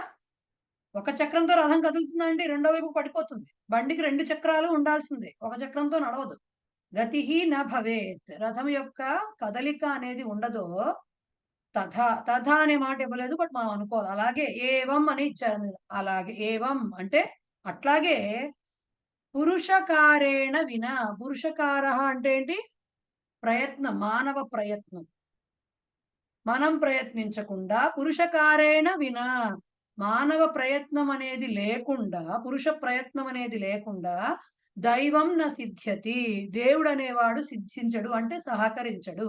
గాల్లో దీపం పెట్టి దేవుడా రక్షించనే మాట మనకు వస్తుంది కదా. నువ్వు దీపానికి నువ్వు ఏదైనా అడ్డం పెట్టాలి, గాలికి కొండెక్కకుండా. అంతేగాని నేను తీసుకెళ్లి గుహోర్ను ఓ ఈదురుగాలు వేస్తుంటే నేను అక్కడ దీపం పెడతాను, దేవుడు అనేవాడు ఉంటే రక్షించమను, నేను మహాపతివ్రతనైతే అని శపథాలు పలికితే అక్కడ ఉండదు అలా సినిమా. మనం దానికి ఏమన్నా అంటే నేను చేసే ప్రయత్నం అంతా చేసేసాను దేవుడా, నువ్వు ఇంకా నీది నువ్వు చూపించు, నువ్వు కరికరించు అని చెప్తే ఆ పోన్లే పాపం వీడేదో చేశాడని దేవుడు కూడా సహకరిస్తాడు. అదే ఒక చక్రంతో ఎప్పుడు బండి ఎలా అయితే కదలదో అలాగే పురుష ప్రయత్నము దైవ సహాయము, ఇవి రెండు కూడా రెండు చక్రాలు. పురుష ప్రయత్నం లేకుండా ఒక్క దైవ సహాయంతో మనకి కార్యం అనేది సిద్ధించదు అని చెప్పడం అన్నమాట. తమాషారు అనేవారు షడ్భాగంతు మనుష్యాణం సప్తమం దైవ చింతనం అంట. ఒక పనిని 7 భాగాలుగా విభజిస్తే 6 భాగాలు, షడ్భాగం 6 భాగాల పని వంతు మనిషిదేట. 7వది దేవుడికి వదలాలట. ఇక అంతే, మనం 7వది చెయ్యలేమన్నమాట. మనం చేయగలిగినంత చేసి మిగతాది దేవుడికి. అదే చెప్తున్నారు వీళ్ళు. యథా ఏకేన చక్రేణ రథస్య గతిర్న భవేత్ ఏవం పురుషకారేణ వినా దైవం న సిద్ధ్యతి. ఓకే, ఇక్కడికి మీకు సుభాషితాలు అయినాయి. ఇక అన్వయ రచన, సంధులు అవి అండ్ ఎక్సర్సైజ్ నెక్స్ట్ క్లాస్ అంటే మండే 3 o'clockకి చెప్పుకుందాము. క్లియర్? ఏమన్నా ఉంటే ఒక నిమిషం అడగచ్చు, లేదంటే ఏకతామంత్రం పాడుకుని క్లాస్ ఫినిష్. శ్రీదేవి గారు చెప్పండి. నమస్కారం అండి. నమస్తే అండి. వచ్చేసా మొత్తానికి ఏడాది గడిచిపోయి. ఏడాది గడిచిపోయింది. ఇంకో ఏడాది అదే కూడా అదే. గడిచిపోతుంది. ఇంకో ఏడాది కూడా గడిచిపోతుంది. ఈ పాటికి కోవిడ్ అయిపోతుంది. బా, దానికి అలానే దానికి కాస్త మాటలు అలా గడిచిపోవాలి, జరిగిపోవాలి. జరిగిపోతుంది, జరిగిపోతుంది. ఒకటి చిన్నది ఇక్కడ మేడం ముందర సప్త భాగాలు అన్నారు కదా, చెప్పరు ఒకసారి. ఒక్క నిమిషం శారద గారు, శ్రీదేవి గారు చెప్పండి, మీరు చెప్పండి. ఏకేనా అంటే హీ ప్లస్ ఏకేనా అన్నారు కదా. ఆ మీకు హీకి ఎండ ఏమైనా మధ్య- అర్థం ఉందా? ఏంటి సంధికి ఏమైనా అర్థం ఉందానా? హీ అన్న పదానికి ప్రత్యయం. హీ హీ అంటే ఏకేనా, indeed. హ్యకే హీ అంటే ఇండీడ్ అండి. అంతే. ఇండీడ్. ఉమ్. హీ అనే దానికి వీటికి ఏంటంటే చాలా రకాల మీనింగ్స్, అంటే దాన్ని బట్టి నిజంగా అని చెప్పొచ్చు, లేకపోతే ఇంకో రకంగా అయితే అని కూడా వస్తూ ఉంటుంది ఒక్కోసారి, తూ ప్లే లాగా. సో ఇవి ఏంటంటే లైన్ ఫిల్లర్స్ కింద, అంటే అక్కడెక్కడ ఛందస్సుతో ఏదో అక్షరం తక్కువైనా అలాంటివి వాడుతూ ఉంటారు యూజువల్ గా. సో ఇందాక సతాం హి సందేహ పదేశు దాంట్లో కూడా హీ వచ్చింది.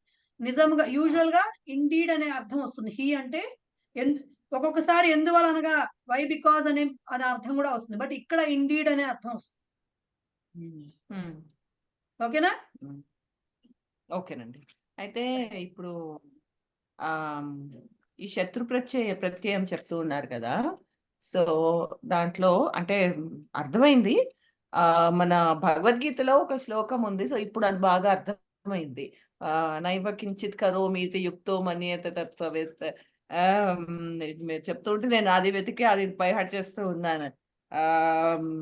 పశ్యన్ స్పృణన్ జిగ్రన్ స్పృశన్ జిగ్రన్ అశ్నన్ గచ్చన్ స్వపన్ భలే బాగుంటుందా. ఇప్పుడు అది ఊరికే నోటికి బైహార్ట్ వచ్చింది, కానీ ఇప్పుడు మీనింగ్ బాగా అర్థమైంది. అది ఓకే, అయిపోయిందా? మీ డౌట్లు అయిపోయినాయా? నమస్తే మేడం.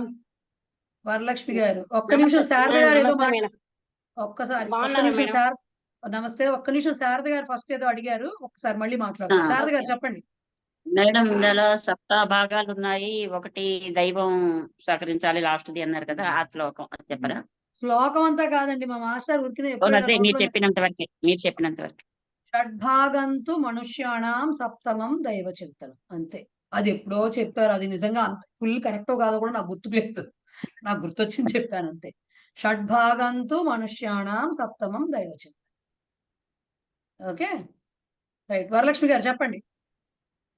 సారీ మేడం, నేను స్టార్టింగ్ నుంచి అటెండ్ అవ్వలేకపోయాను. మేము తిరుచానూరులో ఉంటాం మేడం. ఈ రోజు అభిషేకం ఉంటుంది అమ్మవారికి, అందుకని అక్కడికి వెళ్ళి వస్తానే కొంచెమన్నా వినాలన్నట్టు లాస్ట్ లో జాయిన్ అయ్యాను. ఎందుకు వీడియో రికార్డింగ్ వినండి, అర్థమైపోతుంది. అంత కష్టమైనవి ఏం చెప్పలేదు. ఫస్ట్ సెషన్ అంతా అసలు ఏం జరగలేదు పెద్దగా. ఓకే, ఫ్రైడే 3 to 4:30 అట్లా ఉంటుంది మేడం అభిషేకం, అందువల్ల నేను అటెండ్ కాలేకపోయాను no class. Problem, no problem. సరే, అయిపోయిందా? ఓకేనా? ఈ ఫస్ట్ క్లాస్ ఇవాళ రికార్డింగ్ అప్లోడ్ అవ్వగానే నేను లింక్ గ్రూప్ లో పెడతాను. కొత్తగా జాయిన్ అయిన వాళ్ళు దానికి సబ్స్క్రైబ్ చేసుకుంటే నెక్స్ట్ టైం నుంచి మీకు రికార్డింగ్స్ వస్తూ ఉంటాయి, అప్డేట్స్ వస్తాయి, నోటిఫికేషన్స్ వస్తాయి. సో దట్ మీరు మళ్ళీ కావాలనుకుంటే వినొచ్చు. ఓకే, సో ఇప్పుడు ఎస్ ధన అని పేరుందండి, మరి ఎవరో చెప్పండి. మేడం నమస్తే మేడం. నమస్తే. మీరు పరిచయాలో లింక్ పెట్టారు కదా, వెబ్ లింక్ పెట్టారు కదా మేడం, మీరు ఆనంద బ్రహ్మది, అంటే క్వశ్చన్ పెట్టానా? పేపర్స్ అవన్నీ ఉంటాయి దాంట్లో. పెట్టారు మేడం. ఆనంద బ్రహ్మ లింక్ వెబ్సైటా? ఒకసారి ఆనంద బ్రహ్మ వెబ్సైటా? అవును మేడం, అందులో ప్రీవియస్ క్వశ్చన్ పేపర్స్ అవన్నీ కూడా ఉంటాయి. సో ఒకసారి అదే లింక్ ఒకసారి ప్రొవైడ్ చేస్తే మళ్ళీ ఈ మళ్ళీ section పెట్టమంటారా? group లో మళ్ళీ ఎస్ మేడం, నేను అది మిస్ ఓకే, అయ్యాను. ఓకే పెడతాను. Thank you. Okay, right. Okay, పెడతాను. ఇంకా 2 minutes టైం ఉంది. ఏకతా మంత్రం ఎవరు ముందుకు రారండి పాత వాళ్ళు? పాడినా మేడం. పాడేసేయండి, ఇంకెందుకు ఆలస్యం. యం వైదికా మంత్రదృశః పురాణాః ఇంద్రం యమం మాతరిశ్వానమాహుః వేదాంతినో నిర్వచనీయమేకం యం బ్రహ్మ శబ్దేన వినిర్దిశంతి శైవాయమీశం శివ ఇత్యవోచన్ యం వైష్ణవా విష్ణురితి స్తువంతి బుద్ధస్తథార్హన్నితి బౌద్ధ జైనాః సత్శ్రేయకాలేతి చ సిక్ఖసంతః శాస్తేతి కేచిత్ ప్రకృతిః కుమారః స్వామీతి మాతేతి పితేతి భక్త్యా యం ప్రార్థయంతే జగదీశితారం స ఏక ఏవ ప్రభురద్వితీయః. శాంతి మంత్రః. ఓం సర్వే భవంతు సుఖినః సర్వే సంతు నిరామయాః సర్వే భద్రాణి పశ్యంతు మా కశ్చిత్ దుఃఖభాగ్ భవేత్. ఓం శాంతి శాంతి శాంతిః. ధన్యవాదः. అస్తు, ధన్యవాదాः. మండే మేడం చెప్పండి. ధన్యవాదాలు. ఇది ఏకతా